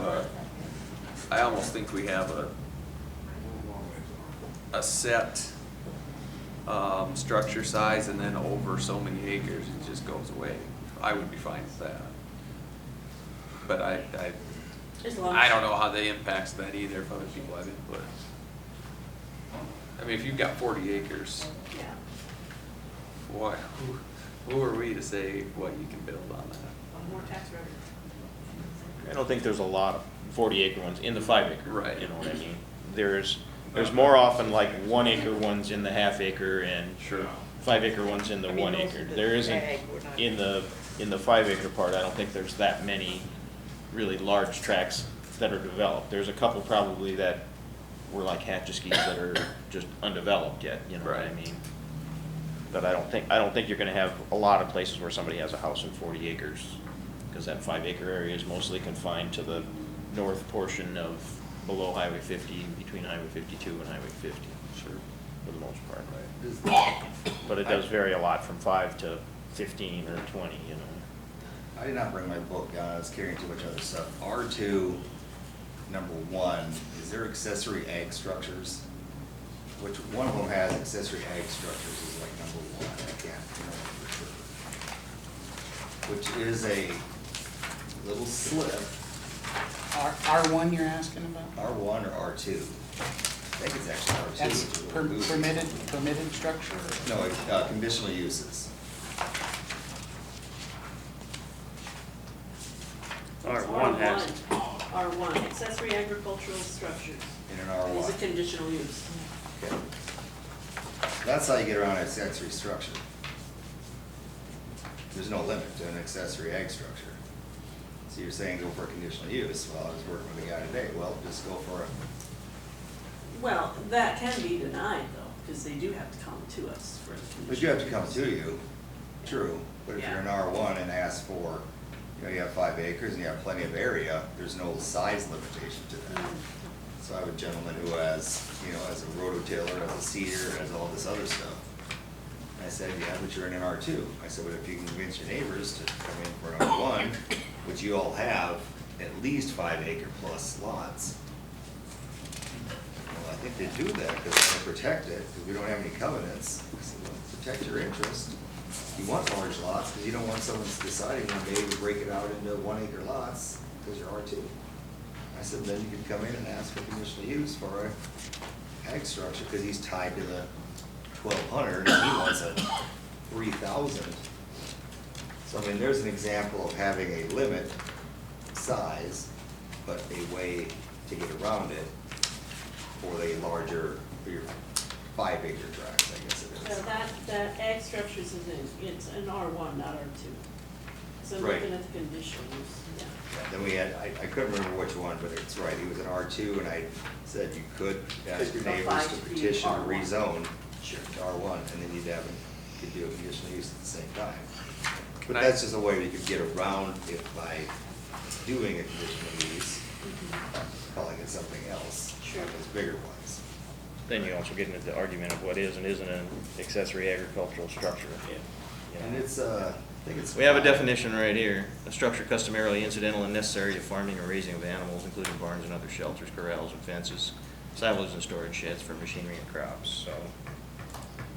He has a cedar, a rototiller, I mean, it's ag.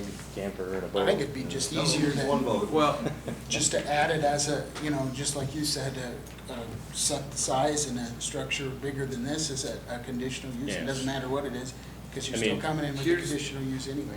You know, if the board feels they want to double all the sizes and raise the heights, I don't have any problem with raising the sizes and raising the heights. I just think at some point, you're gonna get big enough that it's too big, and the other thing is, you're never gonna be able to address the inequity of the lot sizes that are out there, other than by having those people get a conditional use. right. Because there's gonna be people, in R2, they're gonna be as big or bigger than a lot in R1. That's just gonna happen. Here's my only concern with the conditional use. What are we gonna base our decision on? Which decision, the conditional use decision? If we approve, if we go the conditional use route and someone's in front of us, what do we base our decision on, whether they can have a larger structure or not? Well, some of the things in the past were, if someone came in and there was 8 neighbors that said, I don't want them to build a building. Okay, Or it's gonna obstruct my view of the lake. There's certainly a list of things you're Okay. supposed to look at when you approve any conditional use. And- How it is in the neighborhood is certainly one of those things. Whether it's good for the county or not economically is another one Right. of those things. And if my only controlled fear is if to you the look at- number, location, and relationship to the neighbor in the definition of a conditional use. See, in a would variance, promote- it's a little different, but in a would conditional promote use, these that kind of things lays and- that out. And really, that's what you should be looking at in a conditional use, is it fit the neighborhood? Right. And is it I know gonna that's what promote we're- the neighborhood or be detrimental? And I know so- that's what we're supposed to be looking at, but Doesn't I mean, if you look at this, this Ben Jensen one sticks out. He came in front of the commission in 2009 and was denied. He came back in 2015 under a different commission. I bet it was the same building, it's the same square No, it's footage. bigger. Was it bigger? 2,000 square foot bigger, Yeah, it's even bigger. twice the size. And he was approved under a different commission. And I think what happened is he saw that there was more and more, because if you look 2009, 10, 11, 12, you know, there wasn't very many, and then we started getting more. We got in the habit of doing this. As they got approved, more people were willing to ask for them. Right. And so, I'm not opposed to the conditional use, my concern is, what does that look like 10 years from now? Is it, do we deny any of them? And if we're not gonna deny any of them, then get rid of the sizes or change them. So I just think we need to think about how, if we can put some verbiage in there to at least make people think, that are sitting up here, think about, okay, why should we approve this? I don't know. Well, in 10 years, only about, what, 10% got denied of any of of them, so. If it, Probably less than that. well, just looking at quick Yeah, number, I mean, yeah, but if you, really, so if you just, 4. And then to Donna's point, you know, how many people didn't even come in front of the commission because,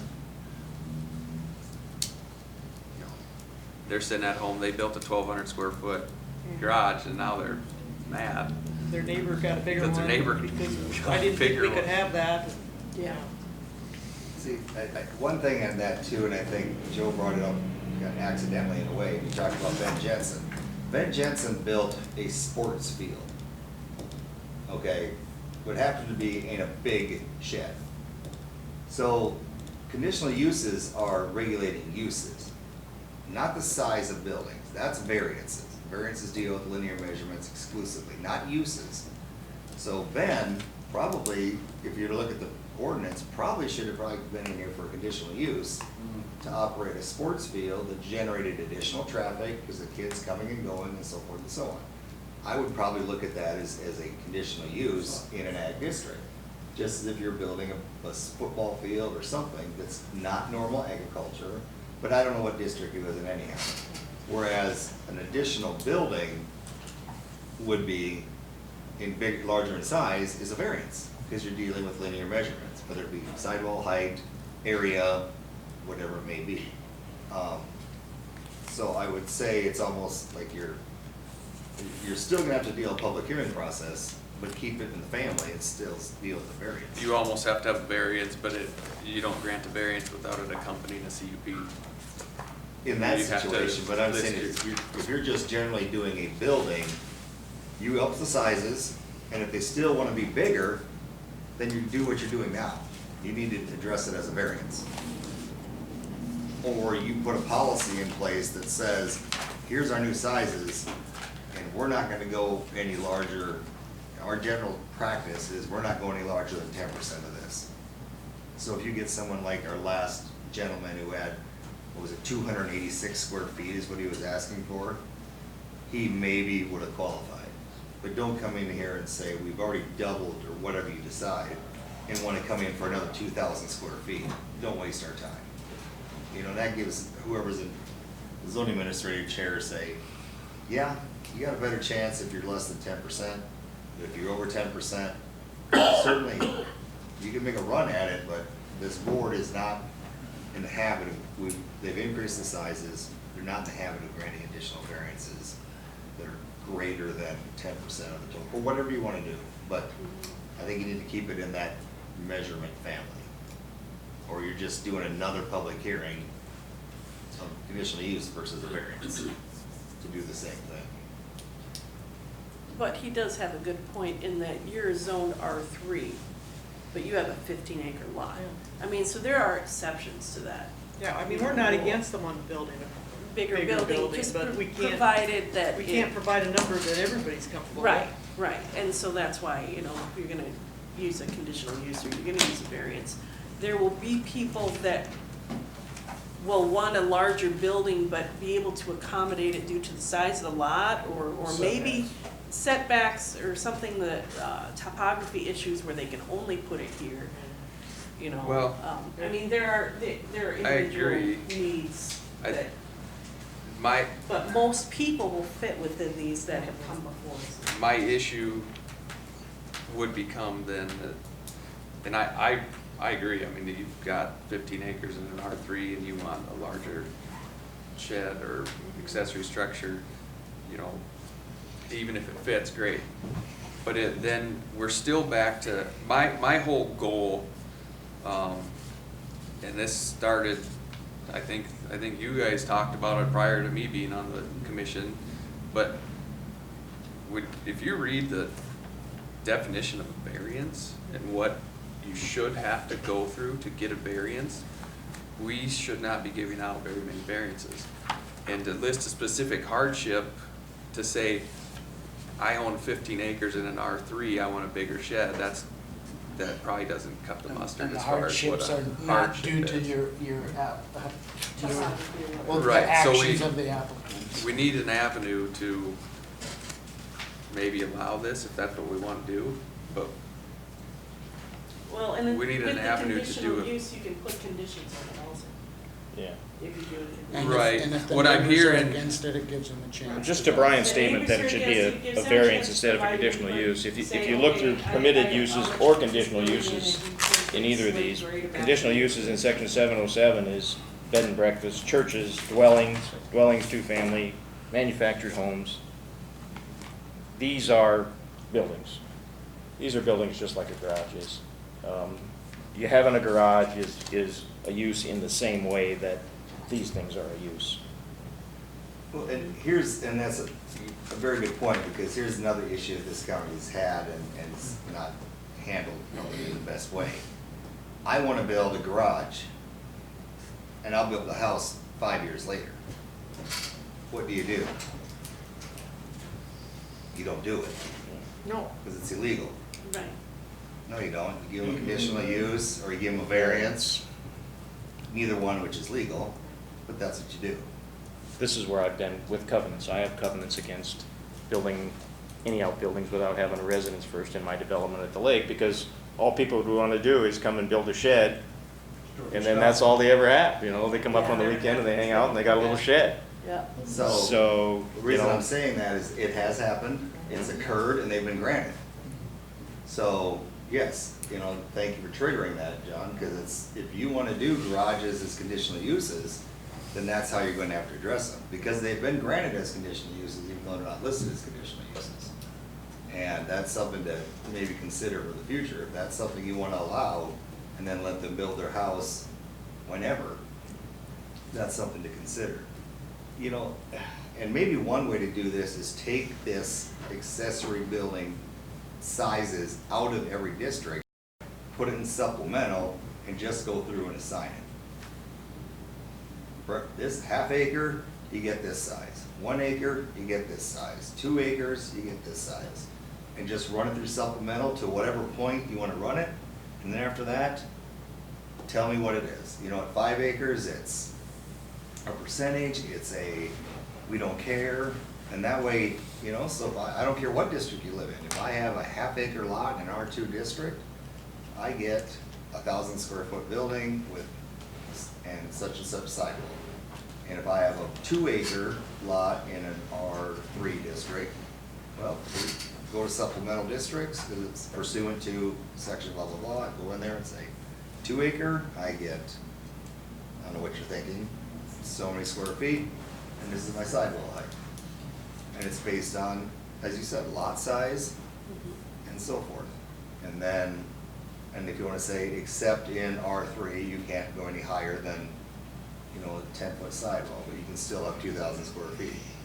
And just bang it right through there, and you get to your 15 acres, or your 20 acres, or wherever size you want to hit, 10 acres, and you just stop. And you can go up to, a total. And that's the other thing with accessory buildings, it's a total. And people always come in and say, well, I have this one at 2,000 or 1,500 or 14, and I got this one at, no. You get a total of 1,500. You don't get, you add them all together, and they seem to forget that most times. That's an interesting point, because accessory structures hasn't been included pergolas, decks, awnings, whatever. And what our discussion all has been about buildings. Well, I usually don't include those. Pergola probably, structure, awnings, decks, anything attached to the house is attached, truly attached. Anything standing out there alone, only one garden shed, 120 square feet, plus that detracts from what size of garage you can build though, and so forth, because it's your total. I'm assuming that's how it's been done, I mean, that's how I do it elsewhere. But I don't think you need to put it in each district, you can put one supplemental and just start going by square footage of the lot.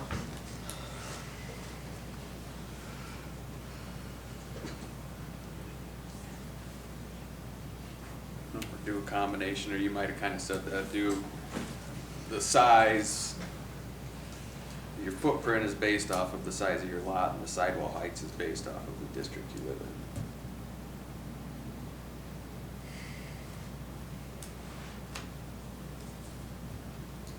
Administratively, it'd be much easier to say, okay, what size is your lot, what district you live, are you in, standard questions, boom, here's what you can build. Draw me a picture, get back to me, I can issue a permit today and everyone will be happy. You just give me the numbers and we're good to go.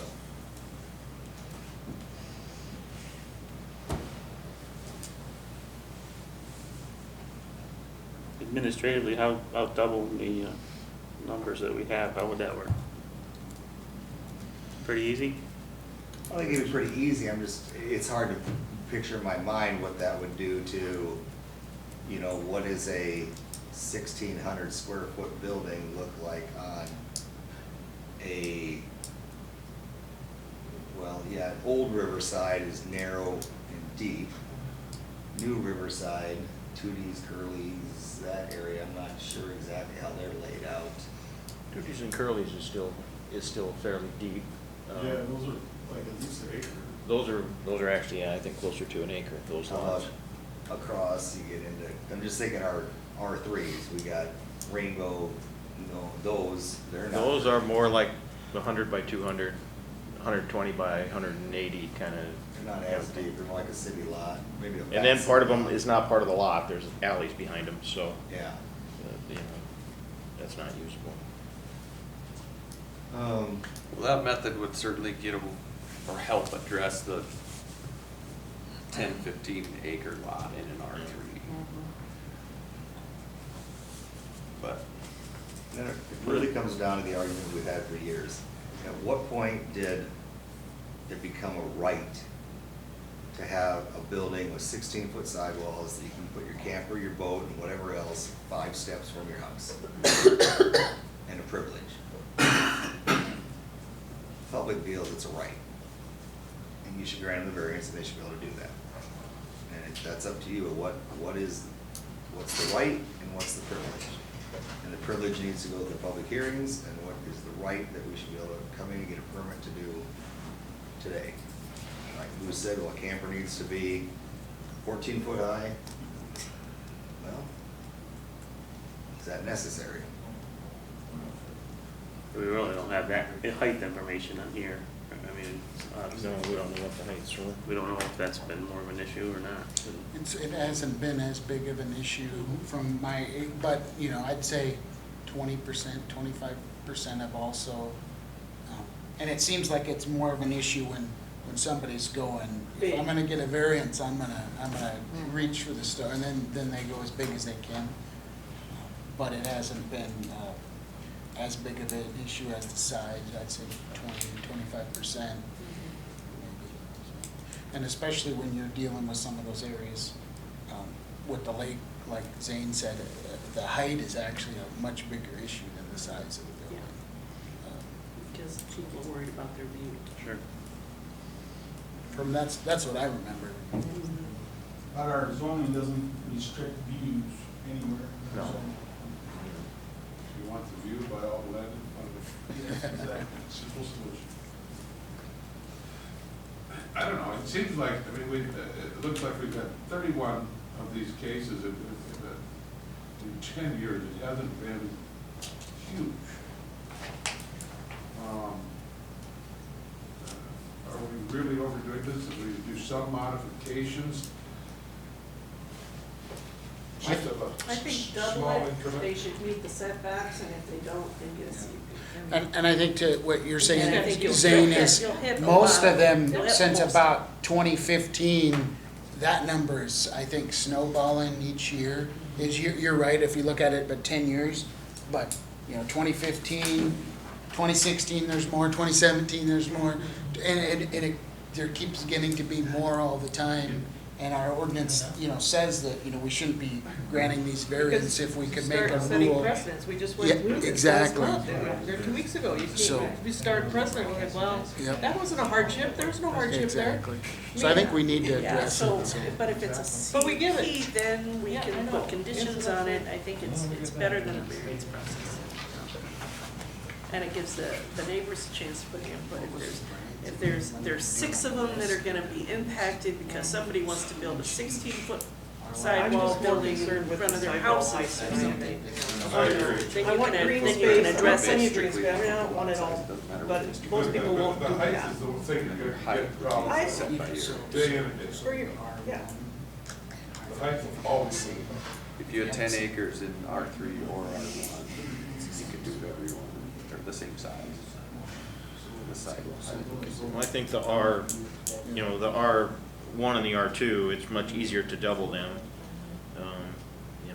I personally don't have any problem with doubling those. I don't know if 1,600 isn't a bit much for R3, You're the guy with a 15-acre lot in R3. Well, I'm not trying to build a big shed. Well, maybe, yeah, But he's gotta meet his setbacks. Yeah. but 1,600 is not a big shed either. Yeah. How big of a shed is that? That's 40 by 40.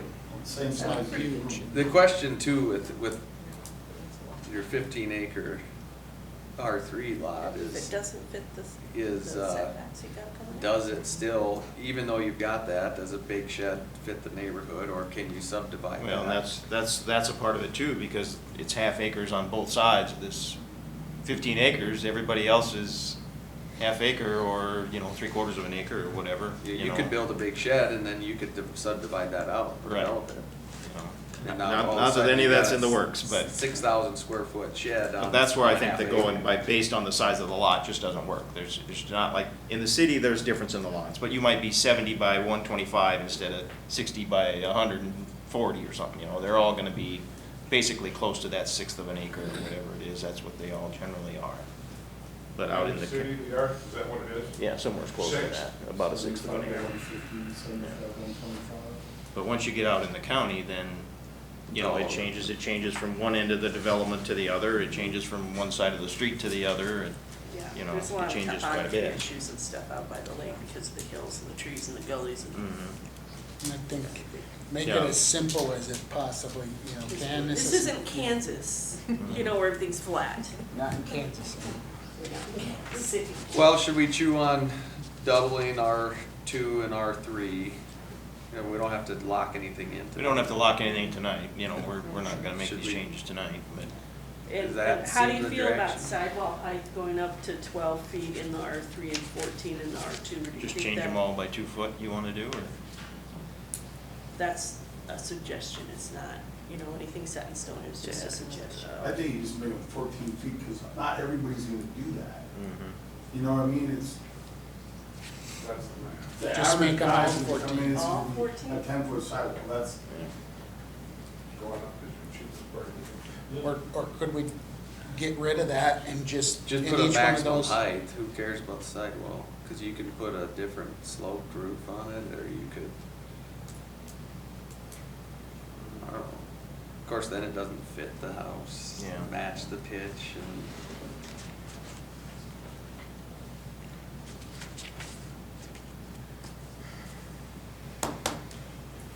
Yeah, and we don't have any real, in the first 10 years, we really didn't have much of it at all. We had the, like I say, it just had to be Well, smaller than 2009 the was main not structure, and really we really didn't have very many of them. There wasn't a lot asking for of anything that big. going on. Not building, Percentage of building. And we didn't have any sidewall heights at all, then. Right, Right. yeah. But then we started to get complaints, so.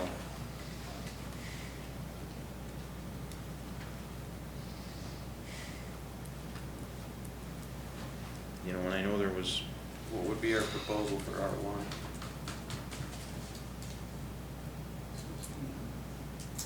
So R1, if you did what they're talking about, and you doubled, it'd be 4,000 square feet. 2,000 for an R1? It would be 4,000, because it's 2,000 now. 4,000, and then if you went to Okay. a 16-foot sidewall. Right. You know, the one that I wasn't a part of, there was one out below the bed and breakfast where the guy was looking for a variance for, I don't know if it was height and or size. The people that built the bed and breakfast that drops off Kaiser Road. And that met a lot of resistance from out in the neighborhood. But I think part of it was because people didn't understand exactly how it was going to be built. Then when he explained it was going to be high in the middle, but then like lean-tos off the side, they're like, okay. Then he moved it. He also moved that thing to the east. Moved it out of the way of He somebody's line of moved sight. it to the east down into a valley, so it didn't actually, and then it was gonna be, you know, the tin was gonna be, well, he always was gonna use it. Looks like it got smaller too, because it's. Well, and that's a lot that should be covered by the covenants too, is Be what it interesting, looks like.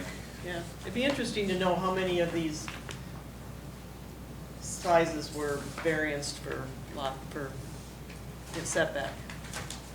Right. I mean, I how don't many of think these there, I don't actually, remember how a many lot of these actually fit into setbacks, the do you lot? guys? If you look at, So I've got 6 of Like them they over should. I think it 4,000. was I was very gonna many. say, I got 6 in R1, there's 6 in 6 R1. that are over, 2 were That are denied over though, right? 4,000. That are over 4,000, and I would be willing to bet if we looked at those lots, they were Big. Big, farm Right, acreages. Yeah. right. yeah.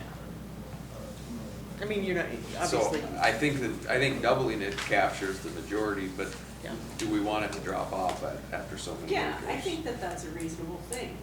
Because if you're zoned ag, you can build whatever size building you want. There are no restrictions at all Right. in an ag zone. As long as you meet your setbacks. But some of these are R1s, really. but they're. They're right, abutting ag zones and stuff, and that's why some of these were approved for what looks like an astronomical amount. So what if we Right doubled next it to after an 10 ag zone and acres, we everything's don't care? fields around it, There's no one no- Does cares. that No seem setback on reasonable? lots above. But that's, Anything over what, how many acres? Like 10 acres, 10 we don't acres? care, we still monitor the sidewall height, maybe, I don't know. Cause some of I mean, you're 6,000, that's a big building. I know, but even if you have 10 acres, you have a neighbor. And that neighbor Right. gets to have recourse for something that's obnoxious.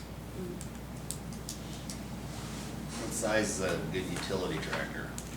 How tall is that gonna be? 8 feet with the ropes, rollover protection, be 8 foot. I mean, you know, I'm Would not you against rather just building them, leave I it- just want neighbors notified if you're gonna build something that's Sure. out of control, you know.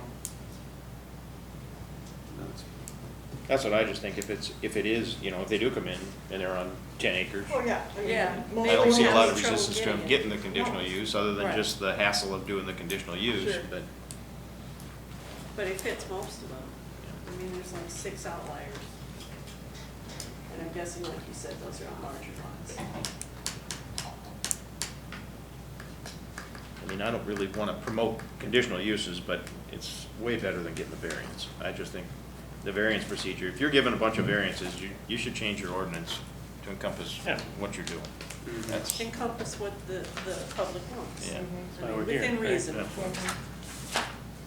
Hence the word. So what would be the use, what would be the conditional use?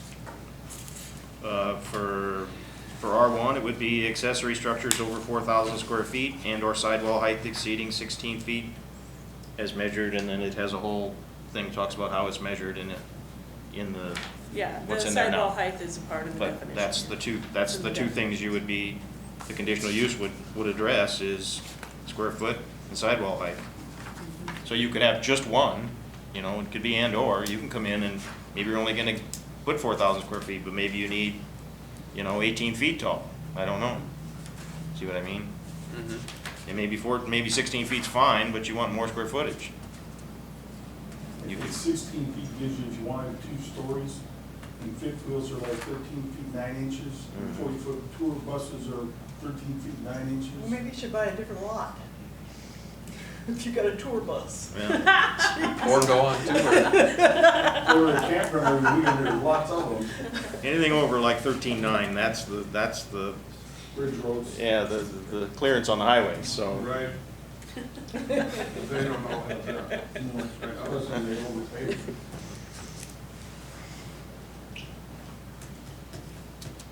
And like I say, we don't need to make No, all a right. decision tonight, but I just think that's a Everybody- fairly easy way to Yeah, fix, I think, I mean, take us out of the there's, variance process with all this. there's no perfect solution. I think if we just make it as simple as we can and. There's still gonna be, no matter what you do, there's still gonna be some that are gonna Some be outline. left Well, out. sure. And this gives a This gives them recourse a- for the neighbors if Right. they want to, have a say Sure. and change something, they still can do that, and I think it streamlines it. Most important And thing, I I think, think those anything over setbacks 16 and feet, septic that's tank pretty coverage. doggone big. I mean, that's No outside variance, the norm. yeah, we have to quit that. Yep. A 16-foot sidewall's pretty doggone high. Is that? Do we even need, I mean, not saying it doesn't have to be addressed, but even like the septic tanks, is that our responsibility to make sure they don't build on top of their septic tank? That would be part of the building The permit. building permit. You know, they're supposed to show that They have stuff to on their cite building the building. permit, so. I don't know in the 'Cause we were- conditional use Yeah, process no, I it needs to will, be, but because it needs it's to be clearly addressed part in of the, county that when they come in and Because ask, even you know, going that's through one of the the questions you're drainage gonna ordinance ask. the other night, like, we require, in the ordinance, we require, 811 notification. Well, Before they apply. before they even apply. Why are we required, I mean, that's already state law, they have to do 811 Yeah. before they dig anyway, and so, that's something I would take out of the drainage ordinance. And I just wanna make sure. Never heard of that, but. Managing a little bit, yeah. Yeah, I just wanna make sure, things that we But put in some- here, I don't wanna put something in here and then have it come back at us and say, well, you had all these requirements, so I thought as long as I met this, I was good, and I ended up, Even I'm not super concerned about the, septic tank, because it's not really my problem, but it's the setbacks that affect the property lines, the easements, Right. utility easements, Right. access. Well, the other thing now is, subdivision. if they get a conditional use, there is no variance for setbacks in that conditional use. So that means if you're gonna not meet your setbacks, you have to also get a variance somehow for those setbacks. Right. So, this, using the conditional use process does not allow you to variance the yard setbacks. That's a totally different process. But it should be a different Variances. process, because Yeah. we want them to honor those setbacks. So that's what I think, you're making And the people stick to hardship the would be, setbacks if by we're having this talking about become a tomorrow. conditional use. Where Yeah, they can't that's a good cite it point. anywhere but in this. And some of the variance And it we've should seen, be if they're that gonna way. The get a bigger setbacks are there accessory for a structure, reason, then they to variance the provide sidewall height. over- Yeah. And then you might as well do a We variance just for will the go other for a one. variance, because we already have 3 variances here, let's They're- stick a they're couple there more for a good variances in and reason. move it It's not over a- next it's to not the a neighbor a little closer, but you can't do that with the Flight conditional thing. use. There's no variance in the Tackle conditional anything use. else I don't wanna step on any toes, but What are you looking at me for? I'm looking at Kristen. Chair, what do we want? Well, Okay, so, can I, yes, anything, that we absolutely need to cover on here tonight? Just so we're not here all night. Right. No, I don't want to be here all night, I did that the other night. Plat stuff, do you need to do something with plat stuff? Plats and administrative plats, that's probably it. I just want to discuss the final plat number 4 and number 7 with you, it won't take very long at all. Okay. okay. So I stepped out, did you give numbers for, I have 4,000 square feet and Put this- sidewall height of 16 For R1? Yep. Did you have numbers for the other ones? 2,400 square feet and 14-foot sidewall in R2, 2,400 and 14? correct? Okay. And then 1,600 square feet and a 12-foot sidewall in R3. That's the general consensus. To help write it down, and that's all we're doing, just discussing it at this point. Okay. Yeah.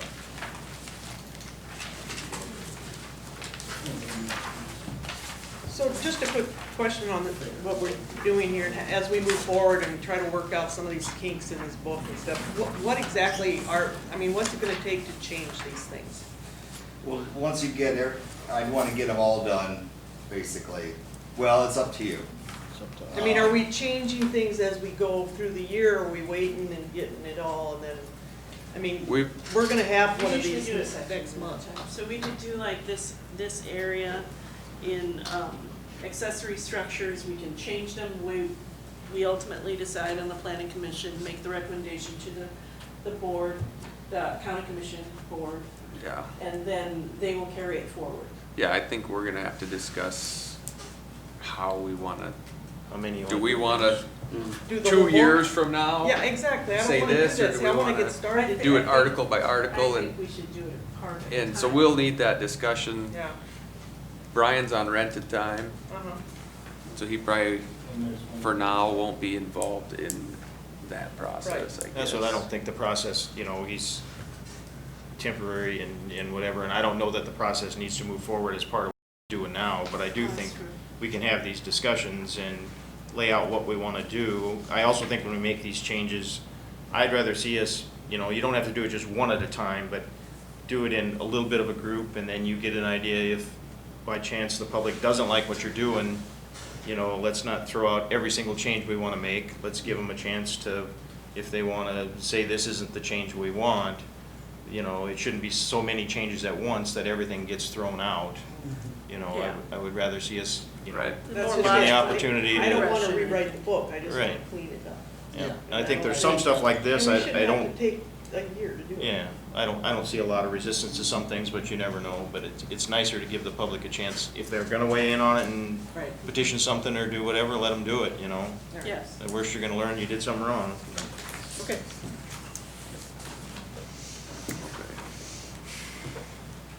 All right, so you had something you wanted to address. Right. Well, basically, as far as this issue, the accessory buildings, I know are an issue for you in variances, but as far as I personally am concerned, I knew the answer. Oh, you wanted to build more than this? Well, you need to get a variance. So administratively, it was quite easy. The other things I have before you are not so easy, and that's why I have the discussions before you. Final plat approvals, number 4 out of the subdivision ordinance. And this one is, there's been a mystery, and we've kind of had to do some things over, and I don't like doing that to people. But it's going to look kind of goofy. I just give you a C, so it'll be it'll be at the top, it'll be written, Page 8 of the bottom. yep, page 8 on the lower right-hand corner of the page, or left-hand corner, I guess, as you look at it, sorry. 303C written at the top. So in your subdivision ordinance, you go through the entire process, and it's basically written to say that the planning commission, and I have a flow chart all made out that I'll get done for you once we make this final decision. But the flow chart, the planning commission, county commission works with the preliminary plat, he says plan, plat, whatever, that does all your drainage is taken care of, everything's taken care of. Then that preliminary plat is done, and that's basically, at that point, the governing bodies, sometimes in some ordinances, are done. You don't look at it again. Well, in this section, you'll read, 303C. So what happens after that preliminary plat is done? Who does what? And and I've heard from different variations. So when it comes to a final plat, so say I have Bay Cliff, one of the properties in Bay Cliff, went through the preliminary plat, and now I want to plat one of the lots. Who's been reviewing that? And I've asked that question to different people, and I get different answers of who's been reviewing these plats. Well, if I look at the ordinance, I studied it, I'm studying it right away, and I've been struggling with this, but if you read C, and I highlighted, the plat shall provide the information indicated in 502, fine, and shall require approval of the zoning administrator. All right, done. No planning commission, no county commission, done, the zoning administrator approves the plat. And I am not bringing this to you because I'm on a power run, believe me. I'm just trying to tell people so I don't bring them back to you or have to run them through more process than I need to do. Okay, so 403, the next section. So now I say, okay, I approve my preliminary plat, it's done. And the problem with this is that it flips back and forth the words plan and plat, which are really interchangeable. And they really, when it's redone, whoever redoes it, just remember to just use one term, plat. Don't flip the terms because it's really confusing trying to read it. So it's effective for 8 months and can be extended for 18 months. at which time the time approval of subdivision or plat has been obtained by the county commission. So if that preliminary plat, if no lots are hit final plat out of that preliminary plat within 18 months, or it had been extended 18 months, then if the county commission hasn't approved any of those, then it's null and void. Okay, I just read that the zoning administrator approves final plats. And I read to you that the county commission approves final plats. Okay, so now I'm gonna read to you on section 502, the plat. 2 copies and 1 producible Mylar of the plat shall be submitted to the zoning administrator for review and approval. But if the plat is not approved by the zoning administrator within 10 days of submittal, the plat shall be permitted to the county commission for action. That doesn't make any sense. So my question is, who should approve the final plats? Should that say shall be presented or may be presented? Shall. In other words, if I don't do my job, because I guess I'm supposed to be approving these things. That's why I was wondering if it's may, if that's giving the person wanting the plat a way out. If you, Or not approving it. If I'm not you're not approving in approving 10 it- days, it has to go to the county commission for approval. I don't think, both Donna and I were on the board when this came. And Donna was on it before I was, when this was worked on. I just came in on the very end of the subdivision. On the county commission side, or what side? On the county commission Okay, side. please. So I was only in at the very end. And I believe it's 2014 that we approved this. But even then, there was a problem because, there's a codified law, 1138, that talks about the resolution of the county commission to appoint an administrative official to approve plats for them. And that resolution is supposed to be on the plat. We never, as a county commission, did a resolution to appoint the zoning administrator, although we approved the subdivision ordinance. The state's attorney's office was supposed to work on a resolution for us to give the authority to the zoning administrator to administratively approve plats. And that resolution is supposed to show up on the plats. I can read a chunk of it to you. Well, I'm familiar with the statute and the discussion, and I've had this other discussion in other states or counties, is you have an ordinance, a subdivision ordinance, which the county passed. And generally ordinances are here and resolutions are here. So whether they adopted a formal resolution, in my other counties, we've said that the ordinance itself trumps the resolution because that. Now that section of law, it would apply to somewhere like Turner County, where no plats go to the elected officials or the planning commission. Their administrative, their elected, their zoning official or someone there that in that county approves all plats. Nothing goes to elected officials. So that had to have been done by a county commission. County commission Had to do a resolution, delegated had to approve that authority. administrative official, whether it's the zoning administrator, the auditor, or anybody else they can approve. Right, that's And all then- plats. Right, and then that resolution is technically supposed to be, that gives that authority, is supposed to be listed on the plat. And that has nothing to do with the subdivision or any of those. They don't even have a subdivision ordinance, so they understand. They just flat out says, and if that's the one that I'm thinking of, flat out says that may delegate to an administrative official the ability to, approve plats or To approve something like plats that. in lieu of approval of the Board of County Commissioners, no plat of any addition or subdivision so situated is entitled to record or may be recorded unless the plat bears a copy of the resolution or approval and certificate to the auditor. So, if your statement is that passing the subdivision ordinance is the resolution, then my guess is somehow, in other words, somehow it needs to be referenced how the zoning official has the authority to approve that plat. So it In needs whatever a reference resolution to it. takes the place of the county commissioner's resolution on the plat. In other words, every plat has a county commissioner's resolution that's certified by the auditor on it, that the county commission approved that plat. So if the county commission approved a zoning official or another official to make that approval for them, somehow that needs to be shown on the plat, as far as what I read here. And you know, we'll hit this one next, because it's actually, this one I still don't know the answer to, and I'm asking, is what has happened in the past? What I've seen in the past, and I think I'll carry this over to the next question I have to you in a way, and be more, is there was an individual signature on, for the planning commission and for other boards, and it wasn't the chairman. Wasn't the chairman of the planning commission? Usually it's the chairperson that Well, signs the plats. Yeah. And what, No, it was the zoning administrator who had signed it. Yeah, it's the chairperson that, Moose, you were signing it. Well- what they had done in the past is, because Pat came to us and said, okay, if this plat, they come to me with a plat, it meets everything, we don't need a variance, we don't need to bring it before the board, you know, the planning board at all, can I approve these administratively?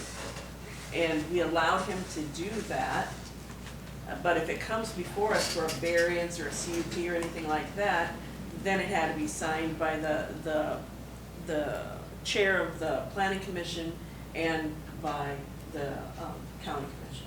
The intent of what she's talking about, and I agree with almost everything she says, was that if it was gonna be approved administratively, because he had a checklist, we created a checklist of Right. everything it was supposed to Right. meet, and then he would be able to approve it, but all he would do is before it went to the, because there was no subdivision ordinance at that time, Right. before it went to the county commission, he would simply have a line for him to sign and a line for the chairperson to sign. Right, 'cause And the I- chairperson would simply sign it without it ever having been before the planning commission. You're right. Because He state did law requires call me that. down multiple times to sign Right. plats. So we That's were right. supposed to have 2 signatures on it, is what it was supposed to have. There was supposed to be a certification that the zoning administrator said that it met all these All the criteria, and then that it was then signed by the chair of the planning commission. That was the way it was set up, but we, of course, had no authority to give away the authority of the county commission. Okay, so let's go back to well, that's kind of skipping ahead a little bit, but let's go back to this thing here where I have zoning administrator within 10 days, or I lose my power, or county commission. So it goes to the full-blown preliminary plat. Both governing bodies, or planning commission, county commission has approved it, blessed the preliminary plat, went through the drainage, all that's approved. Now they come to me with the final plat. You know, one of the lots coming out of that neighborhood or that preliminary plat. What do I do with that plat? Do I bring them back to, That was already approval. Yeah, see, that's what Not the by the whole planning point of the commission. preliminary Right. plan was, that we laid out a neighborhood. So then Yep. they didn't- And then whenever a certain lot was sold and they replatted to build a house, then that could be covered, because we've already looked at it. Right, Right. that's the way that I remember. so you're out of it, And the whole, and this all Planning came down. commission. Yeah, and this all came down, yeah, we were, laid it Planning out. commission is out. We did the preliminary so that he could do the final. We laid it out that landowners did not want to plat their land. They didn't The want whole to thing. develop it, because they didn't want to pay the taxes Right. for each individual. Right. So All that's, at once. that's what he worked out as a way to plat, preliminary plat a development without, and put in the streets, put in the roads, because we were finding ourselves not having driveways to certain Or areas. and- easements. For the PUDs. Yeah, so that's what happened. Now, what he did with it after, that was the intent, is that it was already approved by us and then the county commission, and then he could take each one of those. If nothing changes, Right. he could do it. now you're an ex-county Because commissioner, basically it already went through the and this PUD ordinance says, process. part of it says it came to the county commission. Did they come to the county commission? Yeah, For John? the PUD, yes. Yeah, they approved it here, went down to the, As a As preliminary part of the- plan, it should have come to the county commission. Right, but after that, did the final plats come to the The county final commission? plats should not have to come to the county commission, other than, I don't think we ever, as a county commission, this was like Napa Junction time, so it was a mess. But I don't know if we ever got a I can't ever remember getting a final resolution from the state's attorney's office to put on the plat, you know what I mean? Yeah, I don't remember. So you still approved it? Still We approved the approve the PUD. plats? Yeah, No, I'm worried about the planning and development is a zoning issue. yeah. Right. That's not a plat. It ends up being a plat, but it's a zoning issue. It's actually a new zoning district. So if I pull Napa Junction's plat, who's signed that? That's one to look at, I guess? That was That's- after I was gone. Well, that wasn't a planned development. I mean, No, I'm that talking about, no, He's talking again, about the plat. the final plat. Yeah. Well, the county commission chairman signed it. They signed it at the end of every meeting, they were signing plats. I can't tell you if that But I plat don't came to know the if county that commission particular or. one was signed, I wasn't. But you think the county commission was approving final plats? I think Final They were plats, yeah. signing, yeah. Like Final I said, plats. if it came to us, then the chair of the zoning commission had to sign it. He'd always have a whole pile of them Yeah, to right. sign. And then when it goes again to you, then you gotta sign the pile of And them. it was done. And it was done. That's where something The I county, think when the we. chairman came was to always us, sitting here signing yes, when we sign When were. I them. first Oh, came yeah. on, we had to re-sign some of those, was it Bay Cliff or whatever? And I think you were in question of that part, and Pat had signed them, and he had the administrative powers to do that when Moose was in Puerto Rico doing work. And then the administrator could sign those documents, and we went through them. That was one of the first meetings that you had. You said these things aren't right. I think it was okay, but I mean, you know, I know you were in question of all this stuff. I think the vice chair would have signed it if the chair was gone. Yeah, usually that's. Well, I don't know if we had a You know, actually, the first plat, kind of the first administrative plat was me. That's right.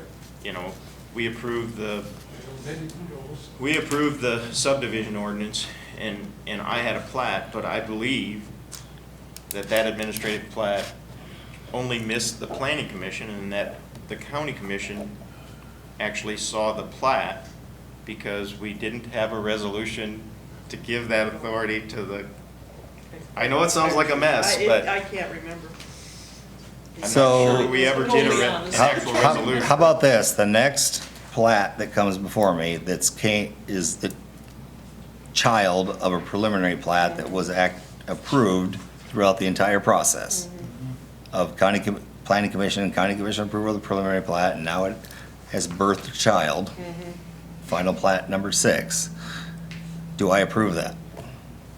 And never bring it to any of you? Approved. Yes. It's got the John Hancock from the chair of the Like out planning by commission. Curly and all that, and whatever that was. No, he's saying, does he approve it without the county Yeah, commission? because he's. It not won't be bringing it on in there. front of us. It won't be on If there, it's not, because it's a whole new plat.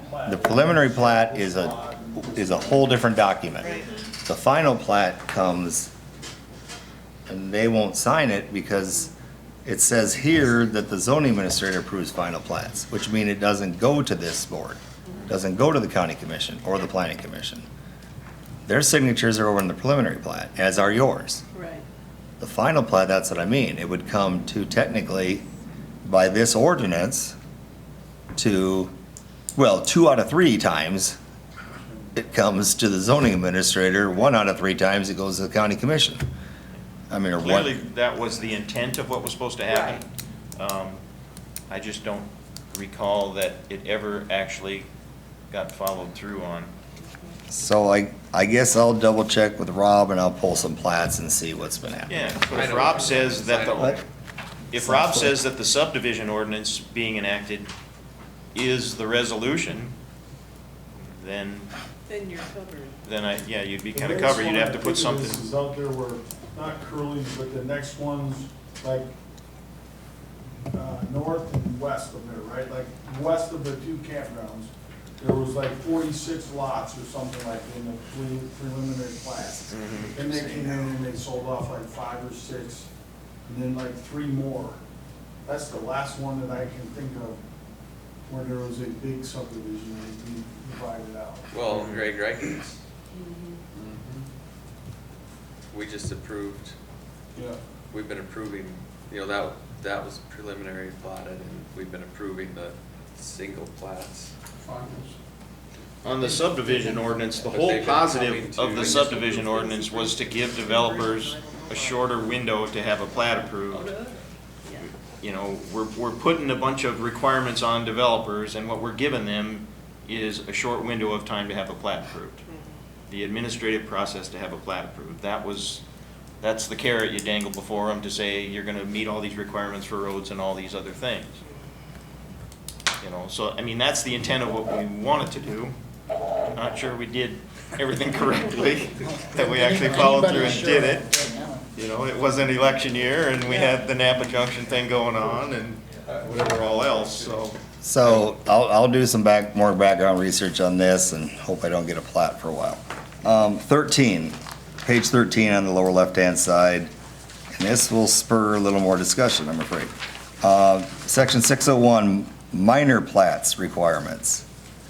Minor plats and replats are administratively approved by the zoning administrator and must comply with all requirements of a plat in section 502, which is back, but you can see a minor plat is da-da-da-da. So if you follow all this, so I'll just tell you, I did one. Well, yeah, and that's what we had discussed earlier. If it doesn't have to come to us, if it meets all the requirements and things that he has listed down here, then he was allowed to approve those administratively. So I'll show you how this played out, and I think hopefully cleared things up a little bit. What we have here is based on our discussion the other day of farmsteads do not require variances. This is out on Highway 52. Chris Herrick was the ground. We platted out a farmstead. It's on the west side of 52. His access is down, he has a section line to the south, section line to the north, or you can see it there. This is the farmstead. It equals, what is it, 6.58 acres. It goes all the way to Highway 52 to the, unless he's twisted this around, to the east. Okay, so it's one lot, it's less than 3 lots, there are no easements, there was supposed to be an easement, but they're gonna work out a private agreement, so it's not on the plat, which then makes it eligible for this. The biggest thing is going over to the signature pages and seeing what we did. Since it's administrative plat, and I think what was happening before is the planning commission was still on there, and the county commission was still on there, and they were either being filed, signed by Pat, or not signed at all. You're talking about a resolution on the plat itself. It was actually, no, it was the standard planning There commission was a signature. signature line. And a signature On line. the plat, you're talking about the certificates or resolutions on the plat. Yeah, instead, well, it'd be your standard, yeah, signature, planning commission, county commission. But it wasn't going to them, and you can't ask a chairman to sign something that was for a board that didn't act on it. So it didn't need to be based on the minor plat, the admin can do it, and you shouldn't be recording something, a legal document, without all the signatures taken care of.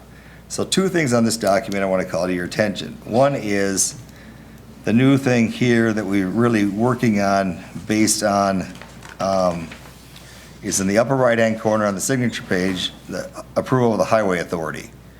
The state is really getting very picky on this, and I'm passing it down to the county as well.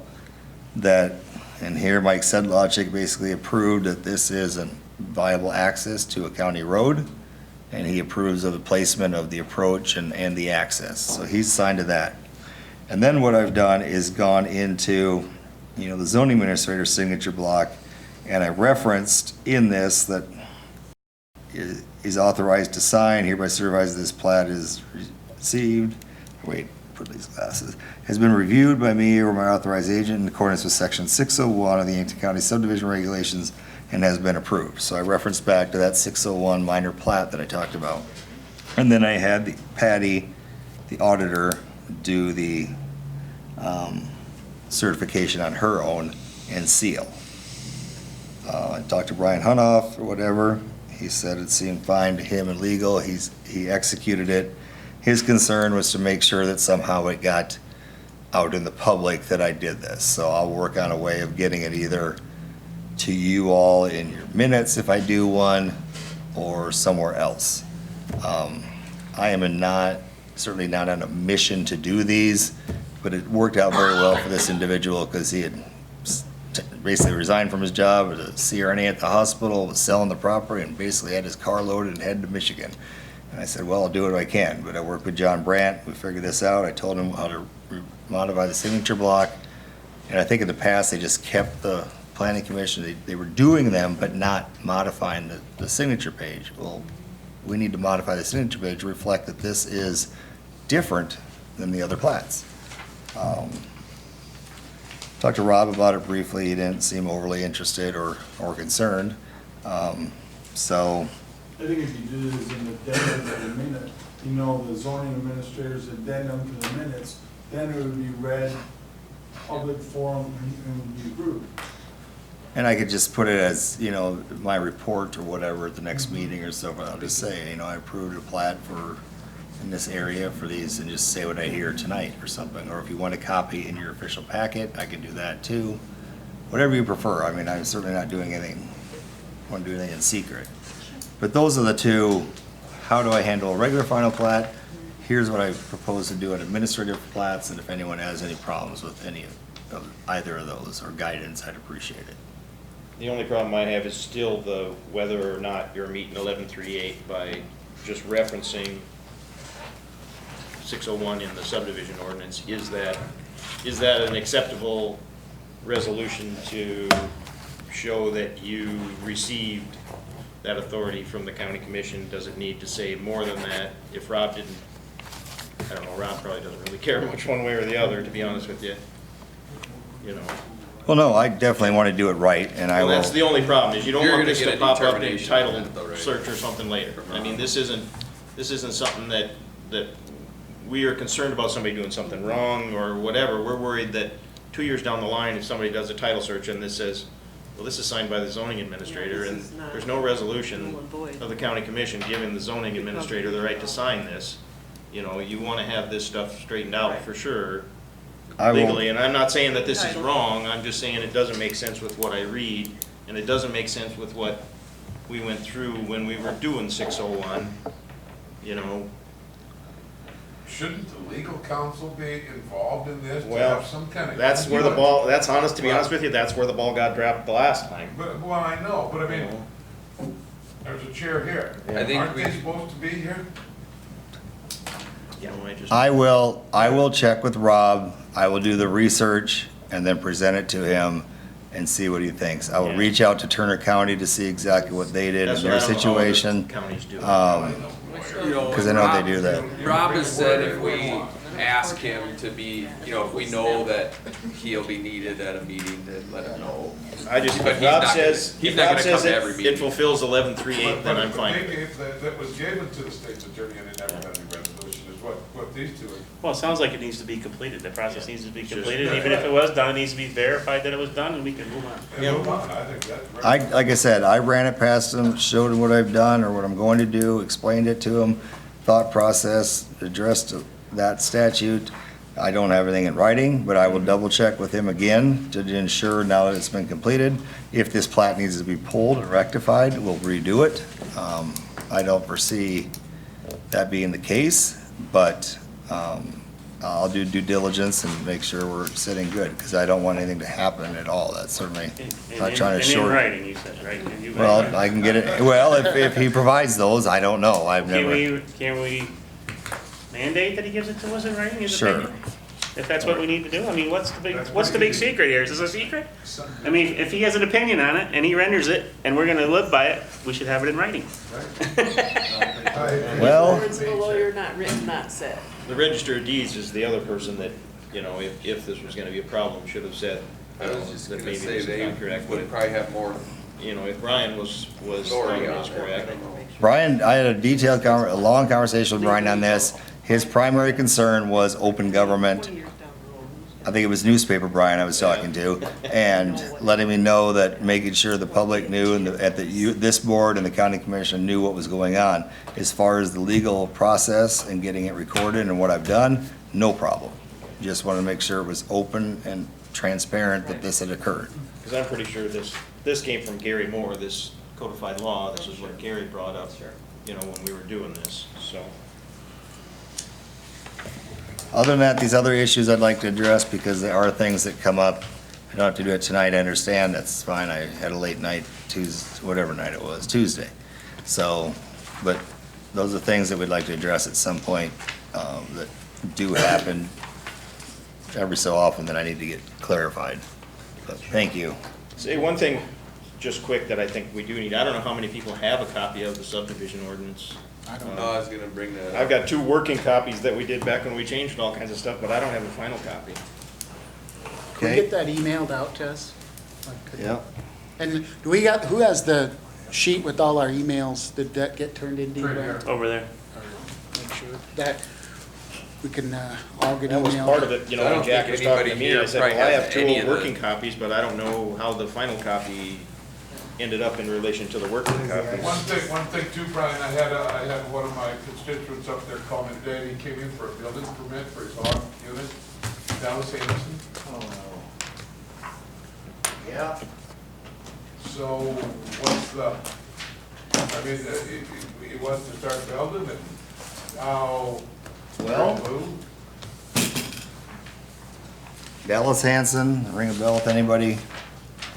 Young farmer up on Irene area. 46 is what? Okay, came in for a building permit in May of last year, right, 18. Came back in December of 18, talked to my previous position, yeah, okay. And, Pat said you need to get a building permit. Dallas said, I'm not right now. I'm assuming hogs were at their low at that point or for whatever reason, didn't want to get a building permit. And Pat said, well, we'll give you an extension on your conditional use permit. Small problem. No such animal. No what? No such animal. There is no provision for an extension in the zoning ordinance. I know this well because I had a very large dairy in Hanson County that we had provided extensions to because at that point, whatever year it was, the economy had completely crashed. And they were trying to finance, I don't know, $10, $15 million dairy, and nobody was getting money. So a normal person done in a similar circumstance, we said, we'll get you an extension. Well, we went to court and lost. So unless your ordinance specifically calls for extensions to conditional uses, because he hadn't started in 6 months, it doesn't happen. So, he was told he had an extension. My advice to is, and let me do some more homework and look into it, I also don't want one of the constituents or somebody working to say, you're okay, here's a building permit, and if someone challenges it and says, you don't have an extension, there's no such thing, he's out a building permit and whatever he started with. So I am not attempting to be difficult, I'm really trying to be somewhat protective to see where everything's at. I was also in the understanding the way the ordinance was rewritten, it's not the language I had put in 01 or 03 on conditional uses, variances, building permits, because the way I had clearly written it was they all expire within 6 months. At some point, it was rewritten to, I think, make it less confusing, but to me, it was more confusing now, and it says It is. building permits associated with conditional uses, variances, and so forth expire. And I'm like, okay, well, fine, then just building permits expire. But then in this situation, when the former administrator says you better hurry up and get an extension, then I'm assuming conditional uses expire. It's 6 months too. That was the intent. This is another thing that came from the state's attorney's office. It used to say that conditional uses and variances and building permits expired if they weren't started within 180 days and not completed within 2 years. Right. And if that happened, that the zoning administrator was supposed to send a letter of notification and all this to the applicant that their stuff had expired. We had one north of Mission Hill that timed out and expired, and the zoning administrator did not send notification. So the state's attorney's office had us take that notification language out because they felt by not notifying, we were technically breaking the rules and giving that applicant the ability to take action against us because they weren't notified. Somehow in that process, that language got changed to what you're saying. I don't know how that got changed. I don't have any notes on that anymore. But the intent of that was to take away the notification that was written in the way you had written it on the last half, that the zoning administrator had to send notification that their conditional use variance or whatever had expired. Take that away so that that burden was taken away from the county. So that, you know, somebody wasn't saying, well, it doesn't expire because I never got your notice. Now, how the other words, conditional use and variance, got left out in certain places in there, I can't explain. It does not say what I thought it said, because when I was told what it said, I said, well, that's not what it says, and it's pretty poorly written and hard to understand exactly what it says. I don't know how that happened, I can't explain that. But that was not the intent, at least, of what we did at the time. The intent was to take out the language for the Just the notification requirements. Yes. So, I mean, that begs the question, do conditional uses expire in 180 days? Because I have two now. Yes, yes. The book says yes. Say so. We've had a lot of things expire. Yeah. I have two. I have this individual who I was really willing to, and trying to work a way around. I really was. Is this young kid right by Irene Rodeo Ground, somewhere right in there? To the west, half mile, yeah. And I was bending and twisting and going, and then, I don't know this exactly, but I thought that he was gonna build Half, a barn, yeah, 1,200 head and then build another 1,200 in a year or two. and basically there was already a road access, and then there was like trees gonna be put around there. And he did build a driveway and stuff, and then the weather turned to crap, and here we are. I thought it was all approved. I don't know. It was all. The conditional I use. just want to know, he said, so where does it leave me? What do you guys think? So, well, I don't know all the details, first of all. So he has a CUP that, how long is it? was approved in May. I don't know the exact date, and needs to start work in 180 days. So I'm assuming in December, it probably was already expired or very close to when the former administrator told him he gave an extension. So he claims he was told he got an extension. Oh, I'm sure he was told he got an extension. Oh, I'm just asking. Yeah. I'm not accusing anybody of anything. I'm just asking what the specific statements are. Because right now it's all statements, right? I mean, we don't have Right. anything in writing. Nobody has anything in writing that says it was, other than a CUP that was approved that now is expired, according to, I mean, how you interpret that. Right, he was told to get a building permit, pay $600. As I understand it, the hog market had dropped out, and then that would, you know, but even then, he needed to start The hog work. market has nothing to do with the ordinances. But anyhow, he did not get a building permit for whatever reason at that time. And so at that point, the previous administrator said, I'll give you an extension. Okay, well, if an extension exists, then he's okay, and I can give him Right. a building permit. Well, we can't find record of the extension, other than verbal. There is no extension. Even if there was, it's Well, illegal. I'm just trying to figure out what I know. what everybody's saying, so I could go from there. But do I punish the Oh, I don't know, that. the individual? Where's the attorney?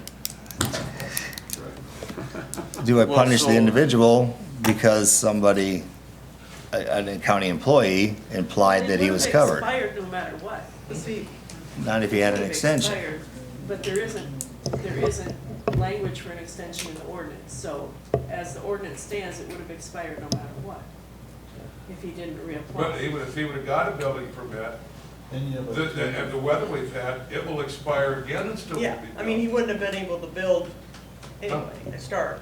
But according to the law, even, it doesn't say anything in case of weather, of monsoons. Can I ask you this? I just want to If run we away. wanted to give him an extension and did so, and he went ahead and started building and someone challenged that, do you feel confident he would lose that permit. I feel confident there's a videotape going right now, but, Well, if you can't- I'm just saying, I based off can- your case and what county. my case in Hanson County and what happened, it would be you're pushing a big rock uphill.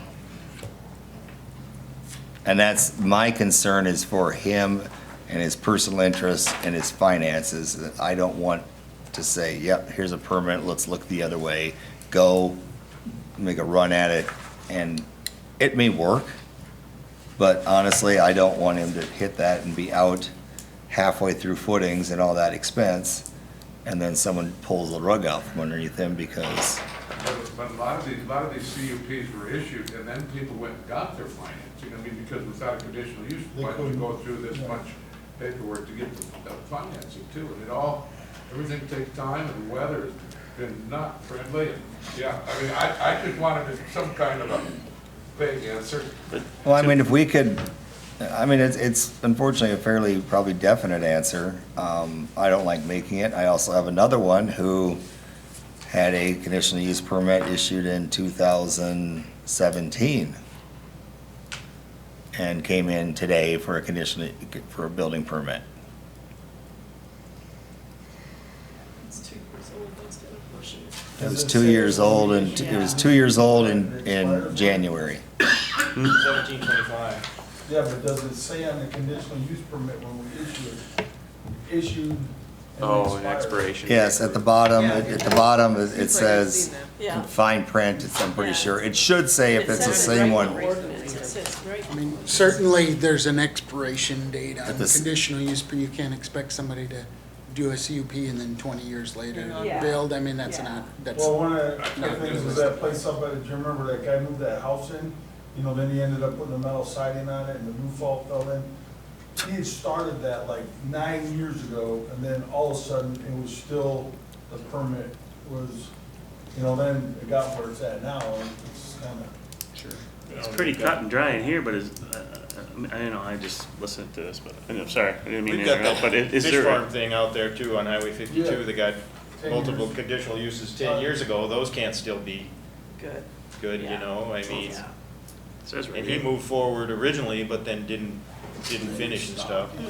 No, and I'll be honest, that new expiration language, I'll sit there and scratch my head and read that Isn't good. because it's, I don't know 1725. what they did to that. Maybe that's another thing we should add to the list. Yeah, that one needs to be- Articles. No, serious, as a priority, maybe we can That put needs to that get on put for back, next put back to where it meeting. The was. verbiage Right. is kind of Yeah. unclear. The section 1725 is titled Expiration of Building Permits, Conditional Uses, and Variances. So your variances expired too, They only Yep. If you don't use them. if you don't use that. What is confusing about that? Not to the detriment of Dallas, but with the first sentence, is that confusing? Well, the way it used to read is very clear. All conditional uses, variances, and building permits shall expire within 180 days and 6 months. They took that off to say building permits what does it say No, exactly? it says the building permit shall expire if the work described in any building permit, conditional use, or variance has not begun within 180 days from the date of issuance. But see, he doesn't have a building permit. Okay, He just has a conditional use permit. okay. So does the conditional use permit expire? I would think so. Yes, it's. That's what- I'm just saying it was much clearer when it said conditional use expired. I mean, certainly conditional uses expire and variances expire, and I agree it needs to be updated, but, It's in there, it's part of the language. Guarantee you 10 years from now, you guys will look at stuff and say, well, how the heck did that language get in there? We didn't do that, did we? Well, to be. It'll be fixed before a year's up. I hope so. Maybe, I don't know, I'm talking out of school here, but I mean, with all the issues that came up at the end of last year and with Pat not here, is there any way to reach out to somebody, Pat, and ask them? Or, Well, we have to go by the law of the ordinance as it's written. well, I'm just asking, I guess I'm just trying to make sure we have all the facts and Yeah, then if first off, something we're was taking, done. I'm nothing against this kid, because I don't know him, and I'm sure he's honest, but first off, we're taking his word for it, that he got it, and you can't just do that, I mean, because the next guy coming in, you know, will say, well, you know, Pat told me that I could. whatever. I mean, you know, I mean, so that's just number one. Number two, it's like, even if Pat did say it, it's illegal. And you can't make exception, I mean, he just has to start over. I guess I'd have to say. To your answer, I'm pointing the finger. These two probably have the only, now, I mean, you were on the board when that was changed, or on the commission when that was changed. So, as far as reaching out to someone, that's probably as good as it's gonna get. What? Okay, I'm just asking these, Yeah. because I don't know a lot of that. Right. And I'm not What sure, I'm I don't saying is- understand this whole document either, so is there any place else in So, here that yeah. allows that, an extension of some sort? No. Okay. Unless they wrote it in there, Well, that's because just it Here's wasn't the written deal. as part of the We go book. through this line by line and over a period of years, and you make changes, and then Pat brings it back to you, and you know what? If you miss something that got missed, or, you know, whatever, you just go, well, it looks right. I mean, you know, you try to know whether it's what you voted on, but I guess I'll it could be say, different, and then it's been, you know, what, 8 years since I've been on there, so I don't know what happened. I'll say this about the person who walked in the door. One, he had too many specifics and too It happened, but more than that. much happened. command of the ordinance and the terminologies to just have made something up to come in and say No, that. I believe you, that's not So what my intent, my intent is you can't just take word, you know, But you can't, you're right, you can't take word, but I've been to do Well, I it. think that. I've been around enough that I can identify someone who's BSing me too, but when you know the ordinances, you know the exact words, you know the exact verbiage, and you know this, it's pretty tough to say Sure, no, I BS, you know, agree, I, No, but It you starts a also, precedent of, if you believed him, why didn't you believe me, you know. it's just- well, now, come on, that's even harder to believe than anything, but, Minutes. There should be minutes of when it was approved. I remember the case, but I don't remember. there's no audio in the office, is Or there? whatever that was, whatever those Just video, minutes should no reflect. audio. The stats, how did he get there? Then if he has to renew it, he should be able to use that as like a foundation, whatever goes forward. But it should be reflected in the minutes, you know, when it was and. Well, and this is gonna be a critical issue, because there's got a really big project that's gonna be coming here pretty soon, and time's gonna be up. Does he have does he have his permit, a copy of it? I Do you know? assume, Or there should be a That today. carbon. He said I might have it on my computer. We should have a copy of his He up would. there, right? Should. we should, but I don't know if he kept CAFOs, he has all CAFOs, but I don't know if he kept the ones that were just in process, or just everything that was complete, or what. Building permits are in there. See, this kid had a whole package of stuff, you know, like He got barrel and finish. setbacks. He was. Finisher, It was just gonna be, I think it was gonna be a finisher, but he was gonna go up, do 1,200 now, so he didn't have such a big debt load, and had it so he could connect another 1,200 onto it down the road. I wanna give him a permit, I really do, but it just, that hit me, and I'm like, oh. 180 days, that amazes me, seems short, because like an Terribly international building code, a permit lasts a year. 180 days is just a start. Right. That's just a That's- start. That might be something, It is But 2 it could take years. 180 days to a get known financing standard for a is like 30-year-old that. kid with 3 kids. And it's a timing. known standard is the international building code or KBO. What do they, you know, how do they do that? We should be kind of in line with that. I'll be honest, we have not had, and I've used that 180 days for almost 25 years in over 17 counties, and I haven't had a lot of problems with it, and a lot of barns, and a lot of cattle lots, a lot of large companies. It's worked out well. Some have gotten pretty tight there. And the key to one thing recommend is that and people get confused, what constitutes actual construction too, is paying an engineering bill does not technically qualify. Now, I know that's been utilized, and that's another section we're gonna have to relook at this book, is to really qualify, you have to affix materials to the ground in a permanent fashion. Not paying an engineering bill does not qualify you, but that's something we need to look at probably too. Dirt work? If you start dirt work or taking down a building, but you start dirt work and carry on diligently, then you're okay. but you just can't go out there, scrape the ground and walk away for 6 months. But, so he has a CUP, but he could have got a building permit, right? And then had another 6 months to start.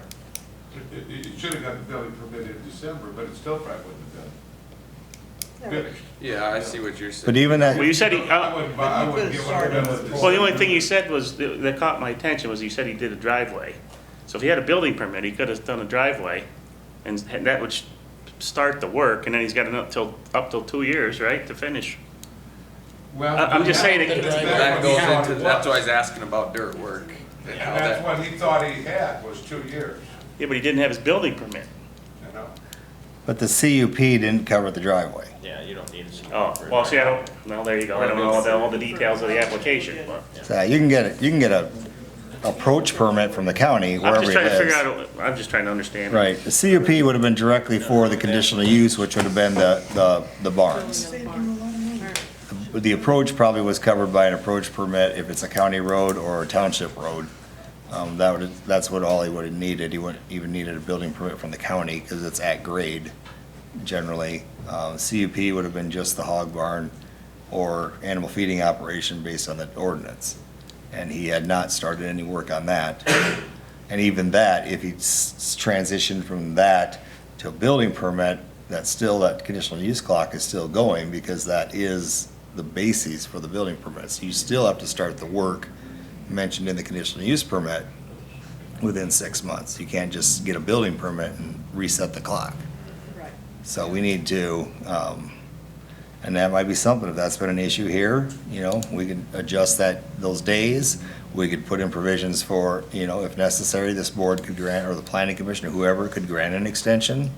If it is, wet year or so forth or something, we could certainly look at that too, but those are all things, But of course, I mean, the. right now, it's not there. The big question to me, he says, what do I do? So that's what I'm asking. Reapply. Start over. He's got to reapply. And of course, we have this policy, this Class F policy that has been, I don't know what you call it, modified or whatever, and nothing has been done with that. And who's gonna do that? Commission or as far us? as Class F. rewriting that, that's gonna have to come here. How come that isn't on this? We get all these other things, and that's what's really upset a lot of people in this county, is not having that definition. Because these are coming in front of him daily and weekly is why. And that's, I mean, to be honest, Zane, that's gonna be, depends on if we just change that back or if we wanna look at, I would like to look at that whole that article. When there's And I no know there's reason. gonna be battles and I don't, so how do we approach that? And I'd like to have a permanent person here too when we do that, but, No, I- but I agree, I it should don't- be, I know people are, I asked or answered some questions today on it. Yeah, this is just things that people joke me about, and that's what I'm supposed to be doing here. I Aren't we think- waiting on a legal opinion on that, or are we not? Is that not in contention yet, the Class F? Well, if we rewrote it, No, I thought one of the cases was it still there. is, yes. It's not, we're not waiting for a judge's decision, or we are? If it was rewritten, I don't know what that does to the judge's decision, I guess, but You're saying we don't want to rewrite it before the judge makes a final decision on a case necessarily? yeah, I don't know, I guess I haven't had that discussion with anybody, or, as far as why we're waiting, it's just, we just haven't had time. I mean, there's things come up over and over with people that are in the office, and not having the full-time administrator, and flooding issues and things like that, it's just, But if I go home and I tell Dallas, okay, you gotta reapply, but it's a Class F, how's it gonna reapply? Still a conditional What is use. Conditional I mean, use. and that's if you. well, what go- did he do the first time? He just got got a building conditional permit, didn't he? No, he got a conditional use Yeah, permit. conditional use. So if he did, why would it be any different than It's the last time? same paperwork you did before. Okay. Shouldn't Brian Yeah, tell if he had him a that you CUP, need to nothing reapply? should change, Yeah, Zane. see, I think he was asking for clarification from us, that's why it's here. From us. I know, but Zane said he's gonna go tell him he needs to Well, I reapply. can tell you. I see what you're saying. Or you can tell him. Fine too. If he had a CUP, nothing will change.